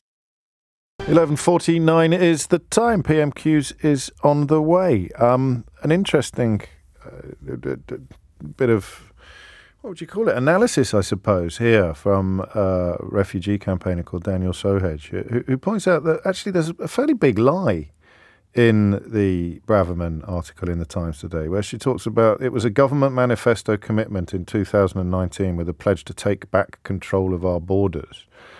And yet the only mention in the manifesto of asylum seekers and refugees was this: we will continue to grant asylum and support to refugees fleeing persecution, with the ultimate aim of helping them to return home if it is safe to do so. So has anyone ever heard her explain how she's going to help someone get back to their country of origin, let's say Syria or Sudan for the sake of argument, from Rwanda after they've been deported there? So there's not even a pretense at telling the truth from these people anymore. And the conflation of immigration in general with asylum seeking in particular is disgusting. I mean, it's deliberately misleading. It has no foundation in truth at all. I don't even know if it works anymore. I wonder when we'll find out. Nicola is in Great Missenden. Nicola, what made you pick up the phone? Hi. It's funny that you should mention lies just as I was about to come on, because that's what I've been thinking about. I think it's a lie that this is about values or the will of the people. I think this illegal migration bill, sadly, is a really cynical attempt to play to a small element, but maybe it's more sizable than I think, of the public who are... Or maybe it's smaller than they think. Well, maybe, I don't know. But, you know, because they're xenophobic, they're not rational. It's really easy to play on fear. We've seen that again and again. And if you look at what the Conservatives, you know, they're coming up every time they get the chance with their little 5-pointer thing. And one of them is stop small boats. I really don't think that many people, and maybe I'm deluded, but I don't think that many people are too worried about small boats for it to be one of the major 5 points. But they're just making sure they've got that xenophobia in there every time. I think it's really cynical. It's not our values. I think it's really, really... You'd struggle to tell me what the values are that are being upheld, particularly when the King, the Archbishop of Canterbury and the former head of the British Army are in lockstep against it. They're united in opposition to it. It's a very strange moment, this. I don't think any of us know exactly what's going on. I think I agree with everything that you've said and everything every other caller has said, actually, coming at it from slightly different angles. But the profundity of the moment, I don't think we've properly conveyed. Because if you buy into this stuff, and I'm not a particularly enthusiastic subscriber, I think, I know what values are. Values are about the way you treat other people, aren't they? It's fairly straightforward that values define a population or a society or a civilization, and the greater your values, the better, the more civilized you are. So quite how being horrible is reflective of values, while three people who seem to embody, for good or for ill, rightly or wrongly, they are seen to embody those values are against it. It's a failure of journalism, I think, Nicola. Why are they not getting asked about this more? Why is Suella Braverman not being hit over the head with the Archbishop of Canterbury, if you excuse the imagery? Yes. Oh, dear.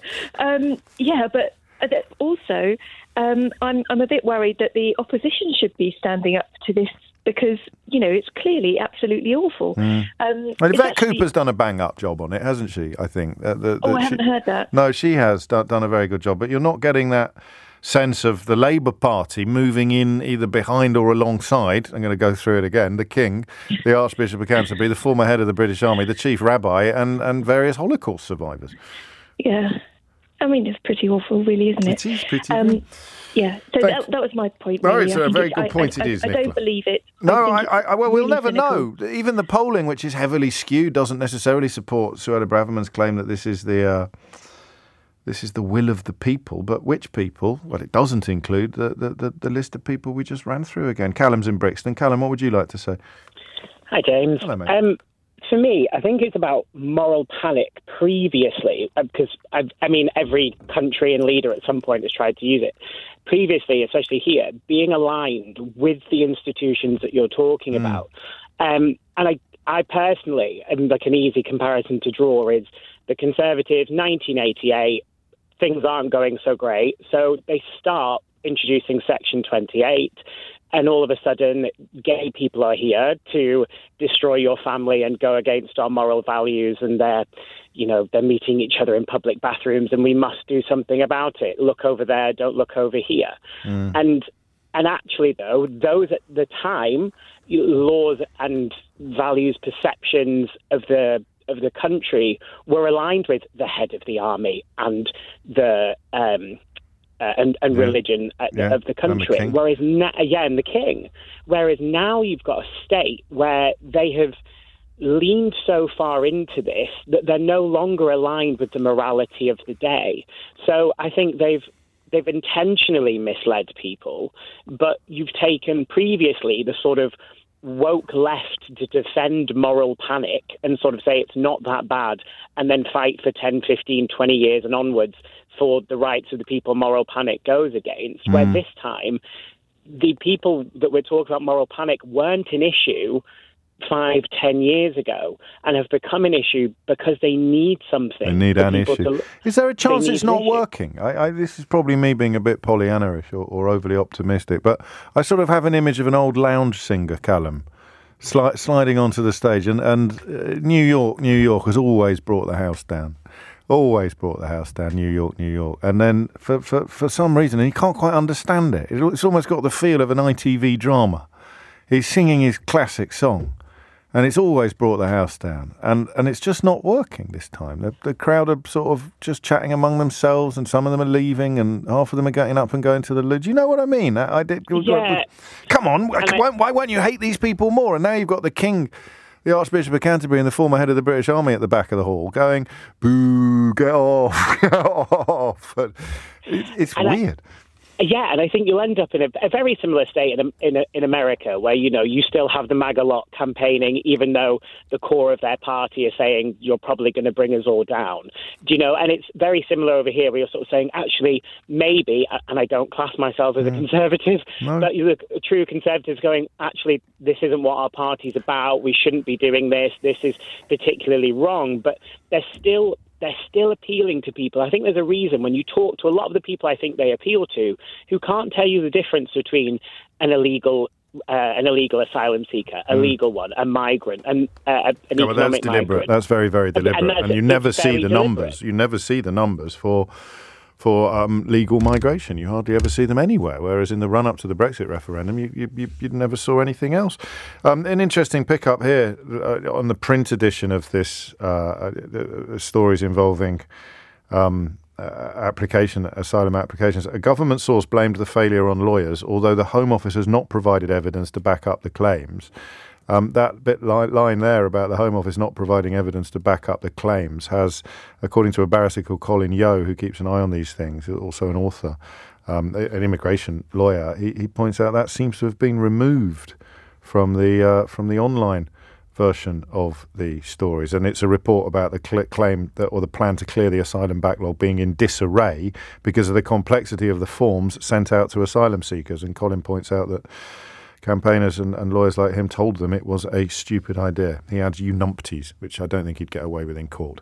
It is 11:58. Ben Kentish has sidled into the studio to prepare us for PMQs. A bit of a weird one this week. It's a weird one, James, isn't it? Hard to predict. A few options, I think, for Keir Starmer today. None of them completely obvious, to be honest with you.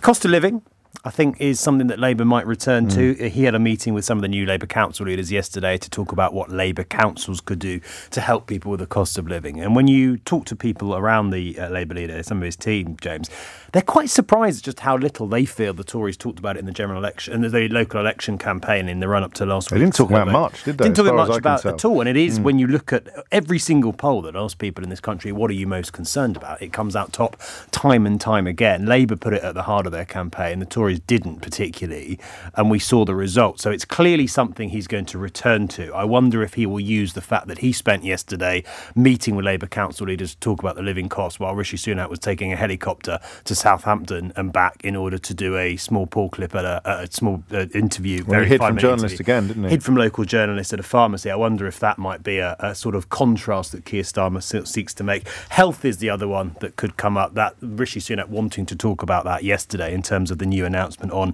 £240 million towards training GP receptionists and making it easier for people not to see a GP but to see a pharmacist. Yet it's slightly backfired because in the interview round around all of that, the government was forced to admit that basically it was doing this because it had failed and indeed given up on its pledge to, not given up, but admitted it wasn't going to meet its pledge to recruit 6,000 new GPs this Parliament. So that's another one Keir Starmer might go. Just finally, I don't think he'll do it. But the illegal migration bill in the Lords this week, and there's been a series of quite... Today, I think Welby's on his feet as we speak. It starts today and it goes on through the week. There's expected to be quite a big rebellion from Tory peers amongst some of the crossbenchers like Justin Welby speaking against it too. Labour's worried about immigration, James. They do see it as a potential weak point. They know the Tories are going to try to hammer them on it come the next general election and in the run-up to it. There's been a series of stories in the last few days about small boat numbers increasing since the day that Suella Braverman promised to get a grip on them. The backlog, it's reported today, isn't being cleared particularly quickly. The processing centres, it was reported yesterday that the government said it's going to set up, won't be seen at least until next year. It would be bold for Keir Starmer, and it would anger some in his own party if he went on this. But it is something that Labour feels they have to sort of cross off. They have to negate, they have to find a way to deflect from the Tories' attacks on this. And it's something that his team would be tempted to do, I think, to use those stories to almost try to attack the Tories. Perhaps from the right is overstating it, but certainly attack them on migration.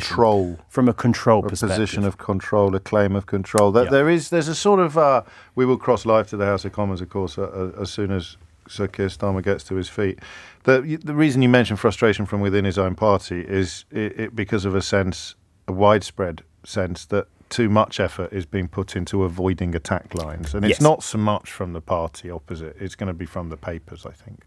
Yeah, I think worry more about. It's definitely that too. There's two sort of arguments in the Labour Party. One is we can't fight the Tories on their own ground. If they want to talk about immigration, we've got to basically turn the focus back to the cost of living, turn the focus back to public services as much as possible. Others say, and there are quite a few people with Keir Starmer's in Keir Starmer's inner circle, put it that way, are of the view that we can't afford to do that. Immigration, whether we like it or not, is going to be an issue. It is already an issue. It will be an issue at the next election.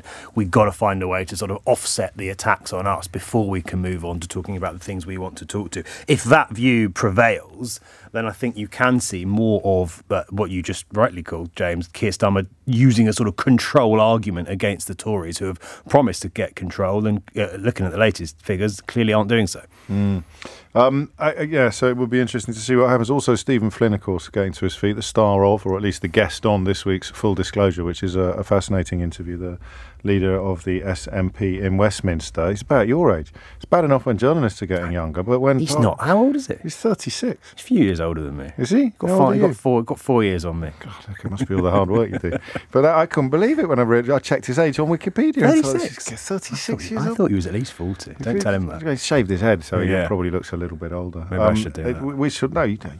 Spring chicken, Kentish. Absolute spring chicken. So we shall see. I can't think of anything completely left field. Can you make capital out of local election results I mean, a different leader would be, why don't you give the country what they want and call a general election? But Starmer's not really like that, is he? He's not going to get to his feet and start huffing and puffing about. And they're so it's hard to ever say how concerned they are, James, terrified about any idea that they're looking complacent or they're looking arrogant. Blair's come out on this subject today. Blair's come out on I don't think they are looking complacent or arrogant yet. I don't think Starmer is. No. From what I'm told, there's some around him who are, more than quietly confident they're on path for number 10. Well, let's find out what he does. Who isn't. Here he is, Speaker of the Devil.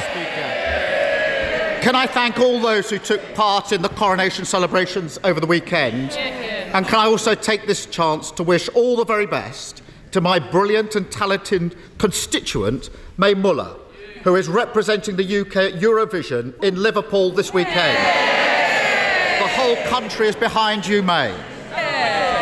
Now, Mr. Speaker, this time last week, the Prime Minister had to correct the record on misleading claims he made about employment numbers.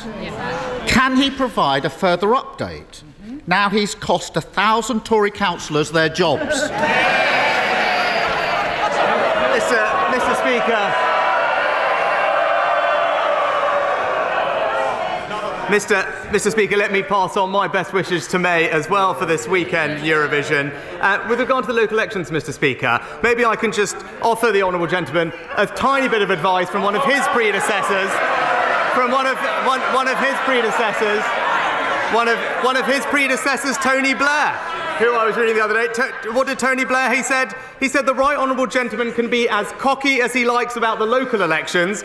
Come a general election, policy counts. And we know, Mr. Speaker, the problem for him is he doesn't have any. The Prime Minister said he was going to lose 1,000 seats, and then he managed it. After 13 years, a Tory promise they actually haven't broken. And this is the Prime Minister who's only had to fight for two things in his life. Last year, he lost a Tory beauty contest to the member for South West Norfolk, who then lost to a lettuce. Last week, when he finally came into contact with voters, he lost everywhere. No matter who the electorate is, the Prime Minister keeps entering a two-horse race and somehow finishing third. Given his track record, who does he think he's actually got a mandate from? Mr. Speaker, it's a bit rich to hear about mandates from the person who's broken every single promise he was elected on. I mean, go through the list, Mr. Speaker. Nationalisations, NHS outsourcing, universal credit, and now tuition fees. Mr. Speaker, he was for them all before he was against them. He's not just the softy, he's the flaky too.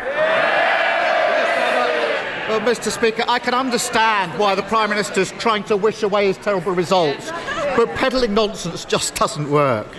Up and down the country, people want the government to focus on the cost of living, but he's got no answers. None. Is he planning to carry on as if nothing happened and ignore the message he was sent last week?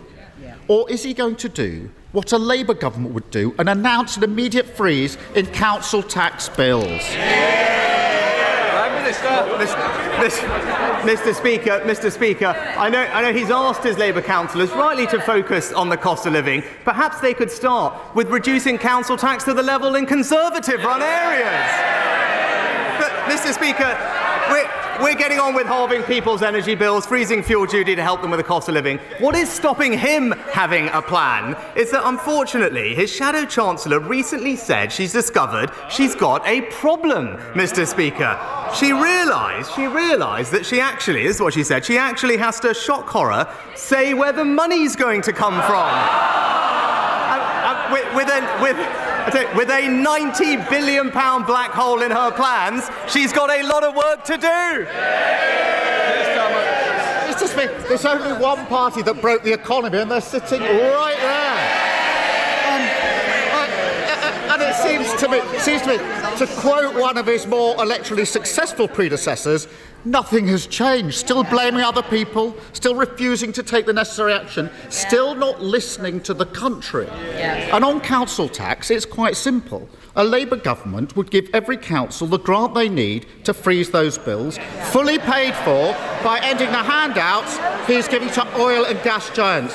So I ask him again, now his plan has been utterly rejected, why won't he do the same? Mr. Speaker, just a quick history lesson. While he was busy softening sentences 13 years ago, let me just remind him what we inherited. It was the largest deficit in the G7 from Labour. Higher unemployment.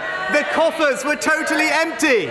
And it didn't stop there, Mr. Speaker. After that, they wanted a longer lockdown. And now, they won't even oppose the picketers and the protesters, Mr. Speaker. Even in opposition, they're damaging the economy. He's just not listening, is he? Even after the entire country, Mr. Speaker, from the Peak District to the Garden of England, rejected his government last week, he still thinks that protecting oil and gas profits is more important than freezing bills. Now, I'm sure the Prime Minister must finally have met some working people in recent weeks. Did any of them understand why he insists on protecting his precious non-dom tax status rather than scrapping it and using the money to train thousands of doctors and nurses? Well, Mr. Speaker, he said that this money would fund the NHS workforce, but that plan was actually looked at by one of his own colleagues recently. Now that person said that it would discourage doctors and nurses from coming here. And that there was a £2 billion shortfall in his sums. Who said that? It was Alistair Darling. He might remember those days. It's when Labour bankrupted the economy. I think that is the definition of nonsense. And this is the price of having a tired, worn-out government fronted by a Prime Minister who boasts he's never had a working-class friend. He's smiling his way through the cost of living crisis, gloating about success while waiting lists grow. He's pretending that crime, house building, schools are all just doing fine, while handing the country 24 tax rises, all with his name on them. How does he think the Tories can possibly provide the answers Britain needs when the whole country has already told him they're the problem, not the solution? Mr. Speaker, the honourable gentleman is right. We all do say some silly things when we're younger. I was a teenager, and he'll know what I'm talking about, because I think in his 40s he was still talking about abolishing the monarchy, Mr. Speaker.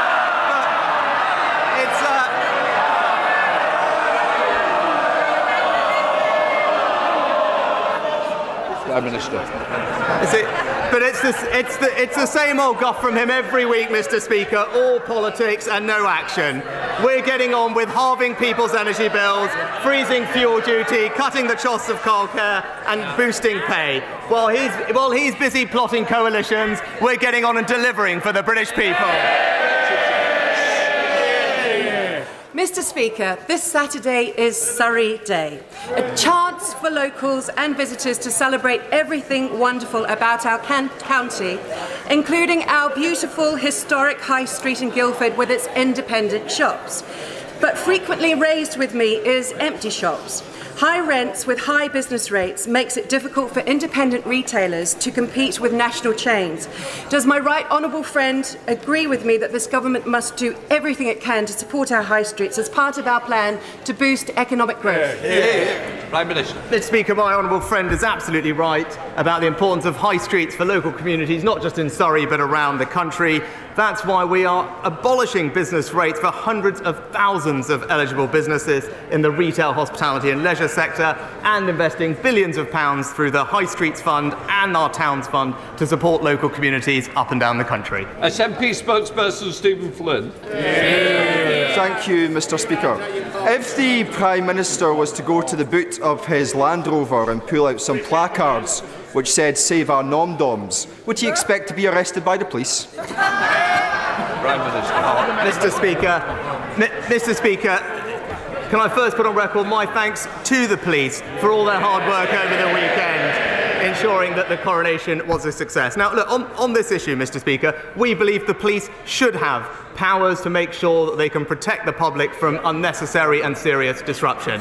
I respectfully recognise that the Honourable Gentleman disagrees with our position. I guess the question for both of us is, what does the Honourable Leader of the Opposition think about this? Because it's quite hard to keep up. Can I just remind the Prime Minister, it's Prime Minister's questions for him to answer, not asking, not for what the opposition's doing. Stephen Flynn.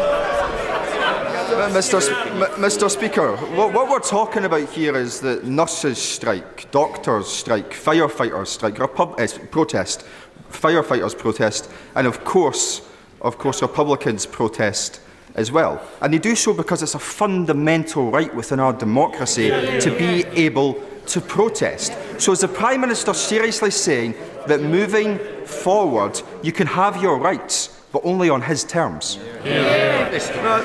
Mr. Speaker, it is also the right of the British public to be able to go about their ordinary day-to-day lives without undue serious disruption. That's why it's right that the police have extra powers. I respect that the Honourable Gentleman disagrees with that, but we think it is right, and people will see every day on TV, their lives being disrupted. They're not able to get to school, to get to hospital appointments, and indeed to get to work. They should be able to do that, and the police should have powers to stop those who are preventing that from happening.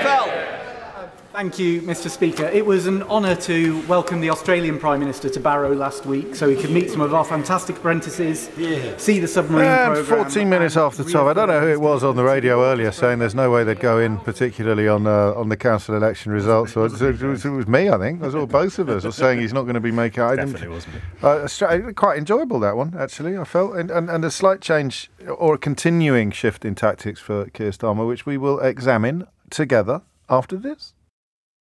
It is 18 minutes after 12. He went around the houses a bit there, and we did possibly spend a bit too much time gossiping during one of the questions, Ben Kentish, but I'm hoping that you have retrospectively established what it was. I have. Indeed, James, we got it wrong, didn't we? I got it wrong, I'm afraid. We sort of got it half right. We thought he might go on cost of living. He did eventually, but there was some...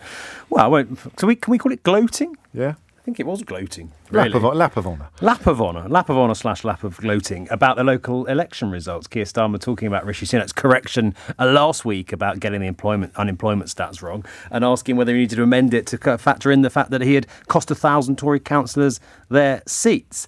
Why did Keir Starmer do that? Quite a risk, I think. Because it does risk looking cocky, it does risk looking complacent. I think the reason he did it, to answer that question, James, is because there's a real kind of focus in the Labour Party at the moment on wanting to portray themselves as the natural and the obvious and perhaps even the inevitable next government. They want to convey to the British people that this is almost not an inevitability, but certainly they are so much in the ascendancy that they are effectively the government in waiting. And I think part of that is kind of building confidence in people's minds that this is something that is possible, particularly given all the talk we've had recently about coalitions, particularly all about the speculation about pacts with the Lib Dems and so on. What they really want to do and what they really need to do to counter that is to convince people that actually there is a realistic and genuine prospect of a majority Labour government, and pointing to the fact that they've won over 400 seats, the Tories have lost over 1,000 last week, is one way of going. Momentum is what it's momentum. With a small M. Yes, not the big M. They're long gone. Yeah, that's exactly what they want to create. And I was initially a bit sceptical. I'm still not entirely convinced it worked quite right. But I think what he did well then was link it to the cost of living, point to the fact that these newly elected local council Labour councillors, Labour council leaders, these new Labour-run councils are going to focus, he says, on tackling the cost of living and sort of contrasting that, as he put it, with what the government is or isn't doing. People often say Labour's not got much policy, James, and I think that's fair. I think there are whole reams of areas of public life where there is very little Labour policy, but the few they do have are quite popular, particularly abolition of non-dom status and the tightening up of the windfall on oil and gas companies. Those were the two that Keir Starmer pointed to today, and putting pressure on Rishi Sunak. Why don't you want to close the loophole on non-doms? And there wasn't really an answer. No, well, I believe the answer presumably involves very rich people not being happy about it. But you can't say that bit out loud. He's come back to that twice now, and the bit about the working class. That's a little clip from when he was a student for people who don't know where he is. Yep. It's ill-advised, but goodness me, it's also unlucky, really, if there were tapes around of you at the age of 18. Well, as it emerged this week about Rishi Sunak as a teenager praising New Labour as well. I missed that. Yeah. So there you go. It doesn't necessarily speak to what you believe today, but Starmer's getting a little bit more personal on the non-dom stuff and on the detachment stuff, on the out of touch. If you've met some working people, he talked last week about how you don't know how to operate a debit card. Yep. He'll probably bring up that time he borrowed someone's car and pretended to fill it with petrol. I think that's probably effective, but it doesn't come naturally to Starmer. It didn't, and now it seems to more and more. Better. You're right, he's going in more studs up. I think he found it easier when it was Boris Johnson, because we know very well that there was a real animosity. Keir Starmer really didn't like Boris Johnson. He really didn't respect Boris Johnson. He thought he was sort of exactly the opposite of what we need in our public life. And I don't think there's that animosity. There's not personal hostility between him and Rishi Sunak, so I don't think it is as easy for Keir Starmer to do that. That said, he and his team are very, very aware that they can't just attack the Tories, because the Tory brand is already pretty toxic, James, when you look at the polls. What's not toxic, and actually what brand is quite positive still, is Rishi Sunak's. Now, you can overstate that. His approval ratings are still negative, but compared to some of his predecessors, they are far, far, far better. So that's why you're seeing more and more Labour attacks, not just on the party brand, because they feel they've done quite a good job in sort of taking the shine off that, but they want to do the same for Rishi Sunak, and that's why, you have those lines about the Prime Minister keeps running in two-horse races and coming third. He lost to Liz Truss, who then lost to a lettuce. There were some good personal lines, good personal attacks. I kind of don't get this bit, because you'll be more across these things than I am, but the new organisation springing up to sort of try and revivify the ghost of Boris Johnson all ignore the thing you've just referenced, which is not an opinion, it's counting. The personal popularity levels of Johnson were plummeting by the time he was out of the door. They were through the floor. If they hadn't been, they wouldn't have got rid of him. It's a fairly simple political calculation built entirely upon self-interest, and Sunak's personal ones are better. How do you account for that? Is it the sort of weird cultish loyalty that he engenders among people, or is it easier to explain? They don't look back 1 or 2 years, James, I think is the bottom line. They look back 4 years. They look back at 2019 and they say, look what he did then, why can't he do it again next time round? And they sort of ignore everything in the middle. Also the very specific and limited set of circumstances that were in place at the general election in 2019. The world and British politics is a very different place, but they somehow think that there's bringing Frank Lampard back to Chelsea or something like that, and probably getting similar results if they possibly. I think they would also say that Boris Johnson had this sort of, rightly or wrongly, unique or certainly rare capability to appeal to different parts of the country in a way that other Tory leaders have struggled to do. And you're right, a lot of that was the circumstances. It was about getting Brexit done and then the sort of the platform he ran on. But he was a man who, won a typically Labour city twice. He was a man who won seats that Tories never won before. And they say, look, he's the only person who is capable of doing that. That said, you can't ignore everything that happened in between. You can't ignore the fact that when he left office, and even now, his approval ratings were absolutely woeful. And there's no suggestion that the public are sort of willing to forgive him or desperate to have him, certainly not desperate to have him back. And we've still got the Select Committee report on Partygate to come as well, which is so just to remind everybody how Twitter works or how my inbox works. Joe has been in touch to say, yet again, another embarrassingly ineffectual performance from Starmer. While Julie says, hang on, where is it? Starmer looked like the person in control throughout. Somewhere between those two positions, perhaps, lies the truth. But Stephen Flynn, once again, throwing a bit of a cat among the pigeons. Yep, quite a nice line about the protest. He said if Rishi Sunak went around holding signs saying "Save our nom-doms," would he expect to be arrested? It's quite a nice joke. Both the party leaders going on the nom-dom tax status. But of course, beneath that, James, a far more fundamental, far more significant question from Stephen Flynn about the right to protest, about the right to peaceful protest. Rishi Sunak, as he did yesterday, as Chris Philp, the policing minister, did yesterday, very much standing by the police, very much insisting that he is grateful for what they did, suggesting they got the balance balance right. And more broadly, on these anti-protest laws, the new powers that police have, or the new instructions that police have, according to the law, to stop people if they are even going to potentially pose a threat to people going about their daily lives, as Rishi Sunak put it. Rishi Sunak defending those too, saying that he accepts the SNP don't support them, but he believes they are the right thing and British people want them. Again, though, it does slightly negate the fact that all protest major protest is inherently disruptive. Yeah, I mean, it's going to be interesting now. I think, again, Starmer's oddly in slightly tricky territory there. I caused great delight, I don't know if you saw, I caused great delight in the darker corners of the internet yesterday by explaining at about 12:30 why the Labour Party hadn't actually pledged or refused to confirm that they would repeal this bill. And then about 4 hours later, Keir Starmer on Robert Peston's programme did sort of refuse to pledge that they would repeal this bill. And he does that for reasons that are obvious to anyone paying attention. He does that so that Rishi Sunak cannot stand up for the next 18 months and say Keir Starmer is siding with the protesters. And it depends on the protest, because being siding with some protesters is not going to be politically damaging. It might be politically advantageous. The same with strikers. Yep.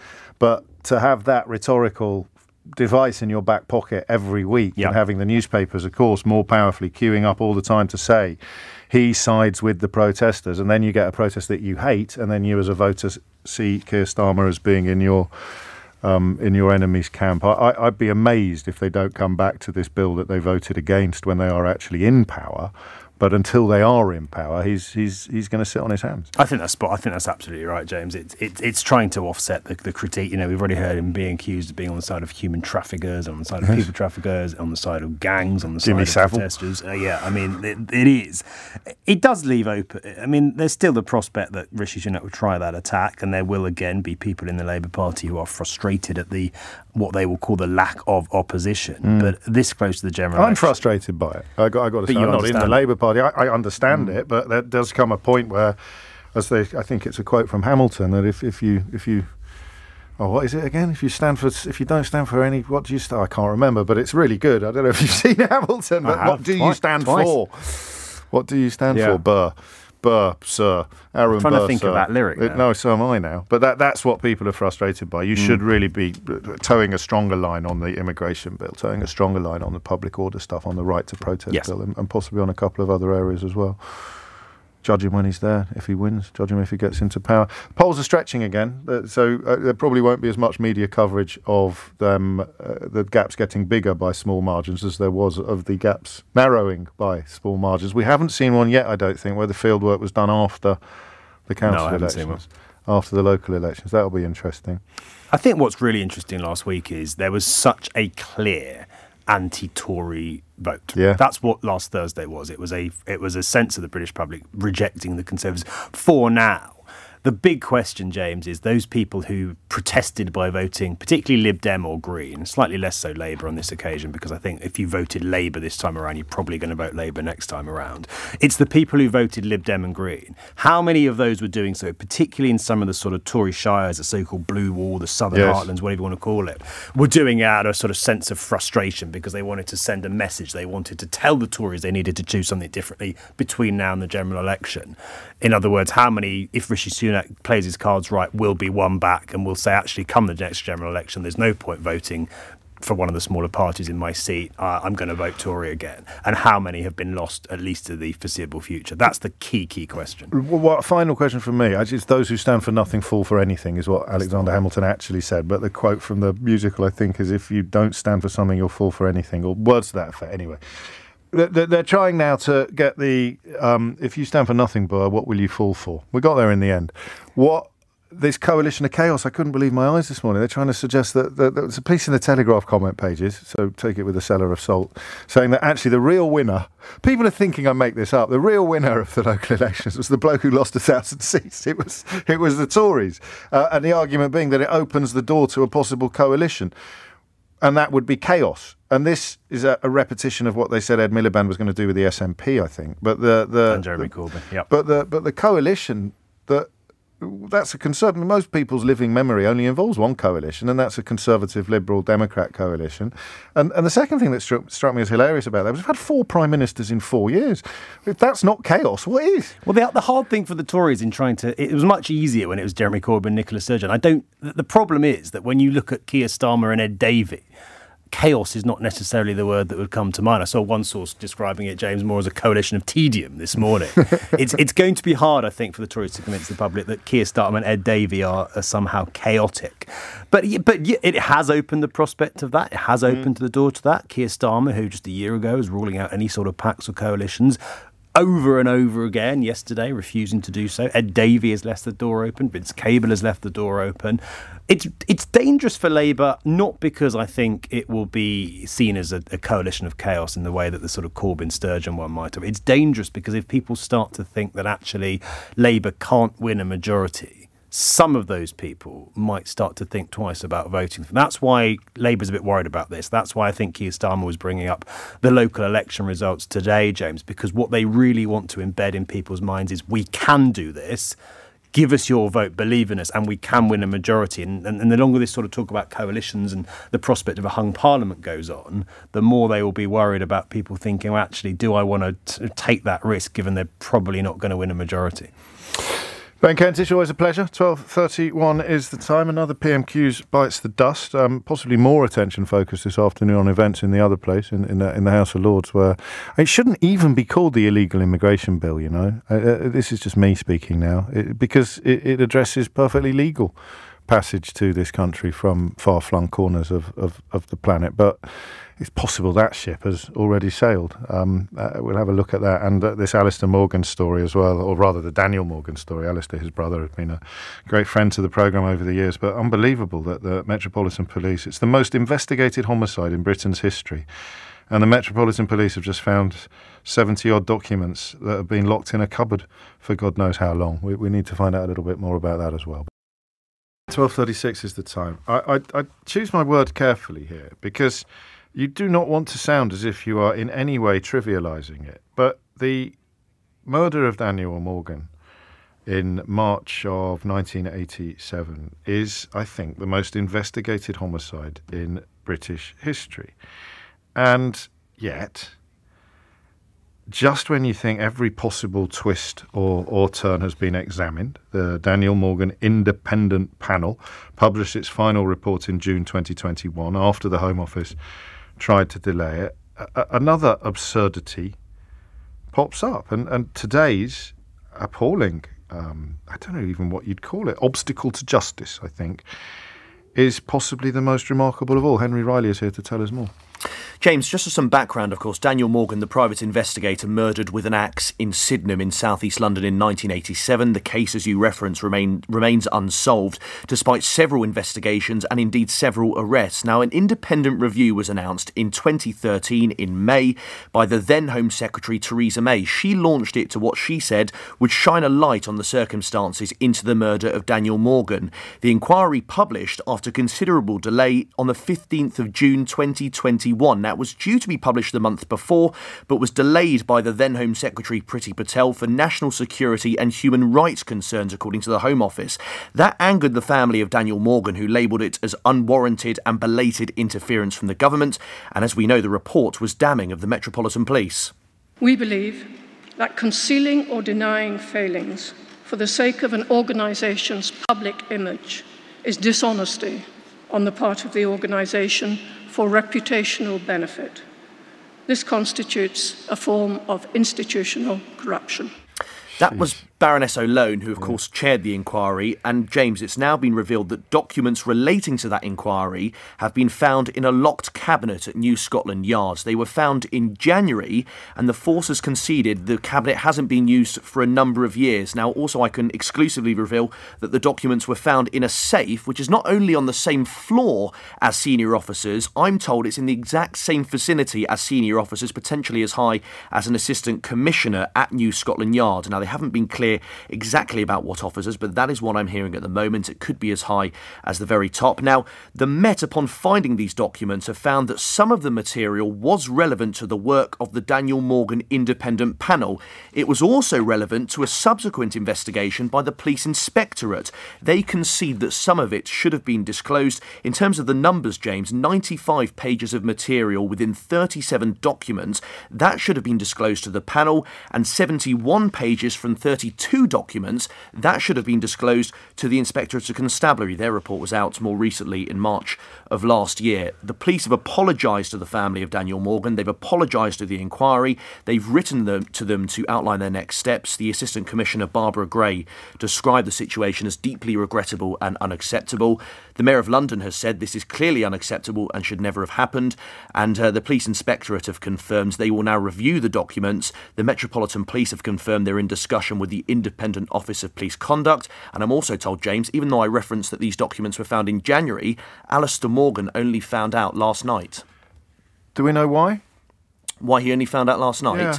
Well, he was told by a newspaper, I understand, that they were going to make this public today. He received no tip-off from the Metropolitan Police. We will probably catch up with Alistair before the end of the week. What people may not be aware of is that the key finding, of course, in that panel's conclusions was that the force's first objective after Daniel's murder was to protect itself against allegations that corrupt officers were involved in the unsolved murder. There were all sorts of associations between the private investigation firm that Daniel Morgan worked for and national newspapers, who, of course, have subsequently been found to have engaged in all manner of dark practices. So that is pertinent, because the idea that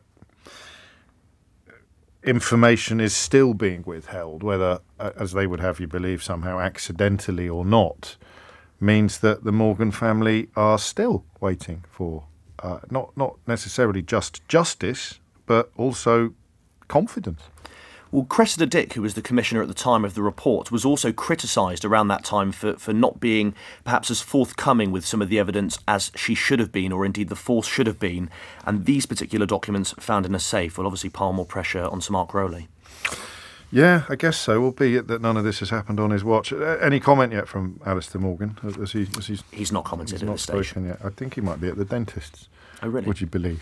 Right. But there we go. So we may find out a little later what Alistair has to say. Henry Riley, many thanks indeed. That story, once again, the Met Police has been forced to apologise after potentially key documents in Britain's most investigated homicide were found in a locked cabinet, or indeed a locked safe, at New Scotland Yard. And Henry reminding us that the investigation, which concluded in 2021, did find that the Met had been institutionally corrupt. Unbelievable story, actually, but I keep using the word unbelievable at the moment, and I wonder when it ceases to be so and instead just becomes part of a altogether uglier, broader pattern. 12:42 is the time. Let's go back to the conversation about the immigration situation and this curious bill that Suella Braverman is seeking to put before the House of Commons after it's made its way through the House of Lords. Should we have a little listen to Justin Welby, or should we wait until we've got Zoe with us before we do that? I think we'll wait, perhaps. No, let's do that now. I want to go. So we'll be joined by Zoe Gardner, who's a campaigner in this field, and always helps us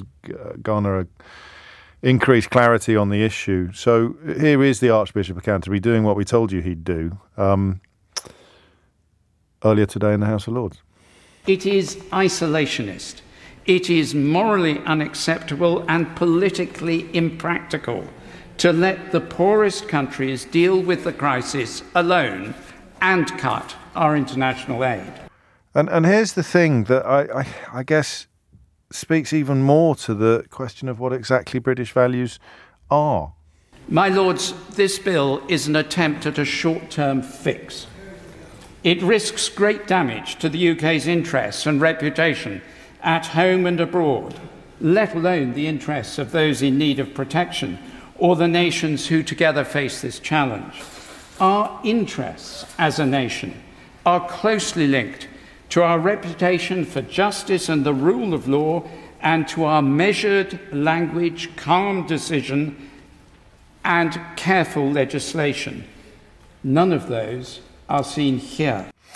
We'll get back into this story shortly, but before that, you heard Henry mention that the Mayor of London, Sadiq Khan, has been vocal in his criticism of the Metropolitan Police over this Daniel Morgan story. I should remind you that he's here tomorrow from 10 o'clock. Speak to Sadiq. We don't normally do it on a Thursday, but it gives you a regular opportunity to put your questions to the Mayor of London, so you can ask him about that. I'm going to ration Ule's questions, because I know some people care passionately about it, but I don't. I'm sorry if that really annoys you, but I just find it's like pulling teeth listening to people complain about Ule's. But I will, of course, reflect the teeth pullers and their position, but I do want other questions as well. If you've got one, it could even be about the Daniel Morgan thing or about the protests in London at the weekend. Then just go to lbc.co.uk, scroll down the page, it says here, to the Speak to Sadiq banner. Is it a banner? Is that the correct terminology? To the Speak to Sadiq banner. Click on said banner and then follow the instructions to book your place on the board. You can, of course, ring in off the cuff as well, but that's a good way to increase your chances of getting on. Time now, 1:45. 12:48 is the time now, which means that I was possibly talking to you and Henry Riley about dark practices deployed by national newspapers in the context of today's revelation regarding documents not made available to the Daniel Morgan Independent Panel, despite the fact that they should have been. And it's possible that at exactly the same time that I was saying that to you in slightly oblique terms, Prince Harry was scoring an early victory in his latest phone hacking trial after the publisher of the Daily Mirror apologised in court for ordering the unlawful gathering of information, which is UIG in legal circles and indeed in court transcripts. The evidence. So court documents released at the start of the trial have seen Mirror Group newspapers admit that there was, and I quote, some evidence of the instruction of third parties to engage in other types of UIG in respect of each of the claimants. The Duke of Sussex is one of the claimants. The publisher denies involvement in the case of one other claimant, a chap called Michael Turner. They've also said that it warrants compensation, Mirror Group, adding MGN unreservedly apologises for all such instances of UIG and assures the claimants that such conduct will never be repeated. This case is going to run and run, and it is an early vindication, if you like, for Prince Harry and some of his fellow claimants. Speaking of things that will run and run, the debate about the so-called illegal migration bill in the House of Lords is going to be more of a marathon than a sprint, which is why we're grateful to Zoe Gardner for joining us today to talk us through some of the attendant elements. Zoe, thank you as ever for your time. Should we begin right at the beginning and wonder whether it could or should even be called the illegal migration bill? Good afternoon, James. Thanks for having me on. If you look at it in the sense of adding in a comma, the illegal bill on migration, then sure, that would work fine. It clearly is in violation of the human rights legislation that we have in this country. It's in violation of the Refugee Convention, the Convention Against Torture, the Convention on the Rights of the Child, the Convention on Ending Trafficking, the Convention on Ending Statelessness. I could go on and on. It very clearly breaches our international legal obligations, our domestic legal obligations. But I think most importantly, it's fundamentally in breach of our moral obligations. And it goes completely flies in the face of the generosity of the British public. I don't think the public wants this. I think it's completely false that this is enacting the will of the people. I think the public want a fair asylum system that protects refugees, and this throws that possibility out of the window. So it's an absolute mess. Well, it removes completely, or almost completely, in the short term, I think completely, the route through which a refugee could come to this country and find refuge.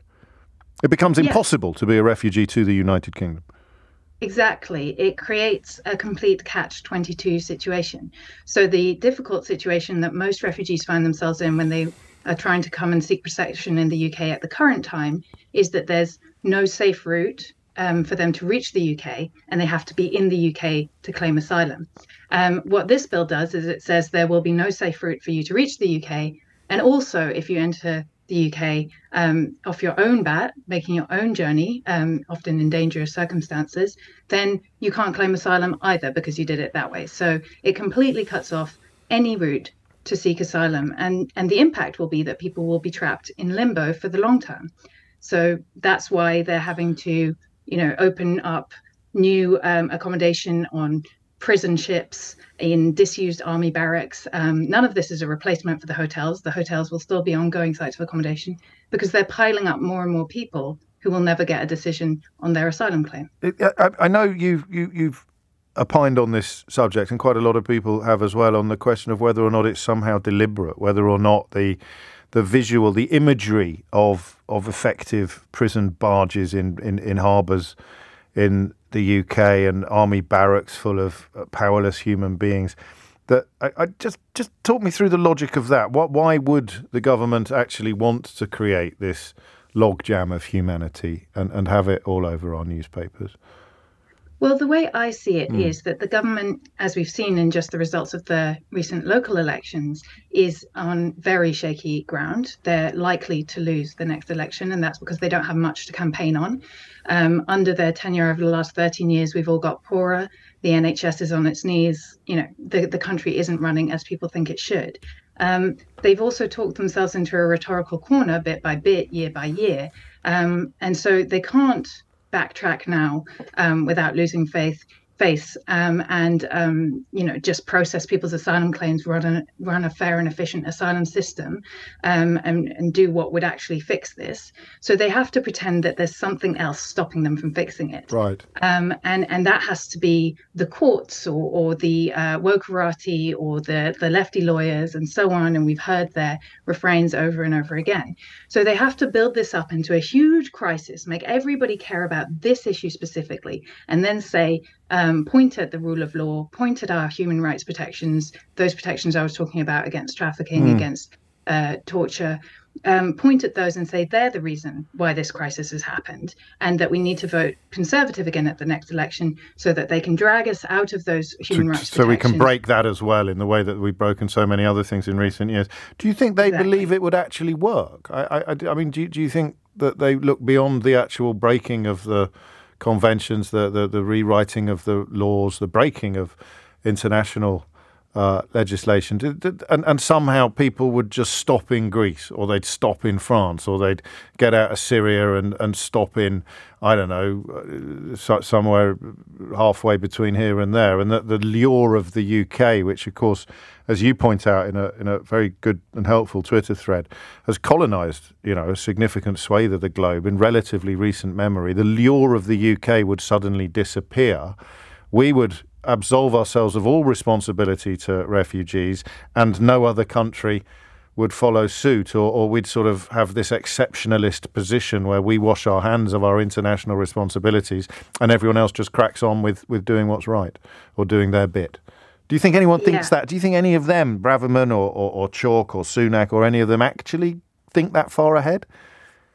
No, I don't think they do. I think this is all about the next election. You're absolutely right. I mean, on what basis should France say, okay, sure, we'll just take everybody who wants to come to the UK, everybody who has a connection to the UK, everybody from Sudan, for example, who's trying to join one of the 35,000 Sudanese people we have living in the UK who may be their family members. The French will just take it all on and shrug and say that's fine. Of course not. The basis of international refugee protection is that we all agree that we will take in the refugees who reach us. And that means everybody doing our fair share.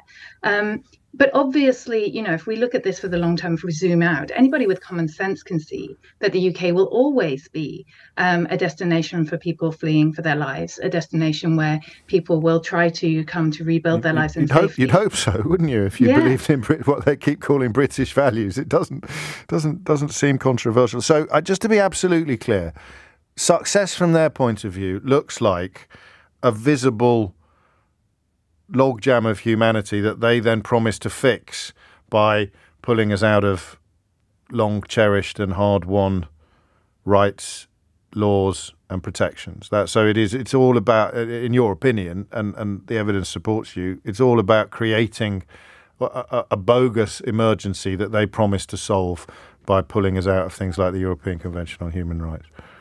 That's exactly Got right. it. And the Thank people you. who pay the price are some of the most desperate people in the world who we could and should protect. Well, that's my final question. Why do you say that the only people who would genuinely welcome this are people traffickers? Well, one of the things that the bill does, aside from saying, it doesn't matter if you've come from Sudan, from Afghanistan, whether you're a man, woman, or a child, we won't hear your asylum claim. We will never grant you refugee protection. It also says we won't let you apply for protection as a victim of trafficking. We won't give you the right to work ever legally in the country. We'll never let you settle. If you have children here, they'll never have the right to settle, to get British nationality. So you create a population who are completely outside of the protection of the state. And you say to the traffickers, yeah, we won't help these people. Have at them. And that's what the impact is really going to be in our communities. There's a huge fueling of criminality and exploitation, and actually an increase in the power of these cross-border networks of criminals who exploit people in this way. Given recent events in British politics and international politics, are you surprised, Zoe, to find yourself on the same side in this battle as the King, the Archbishop of Canterbury, the Chief Rabbi and a former head of the British Army?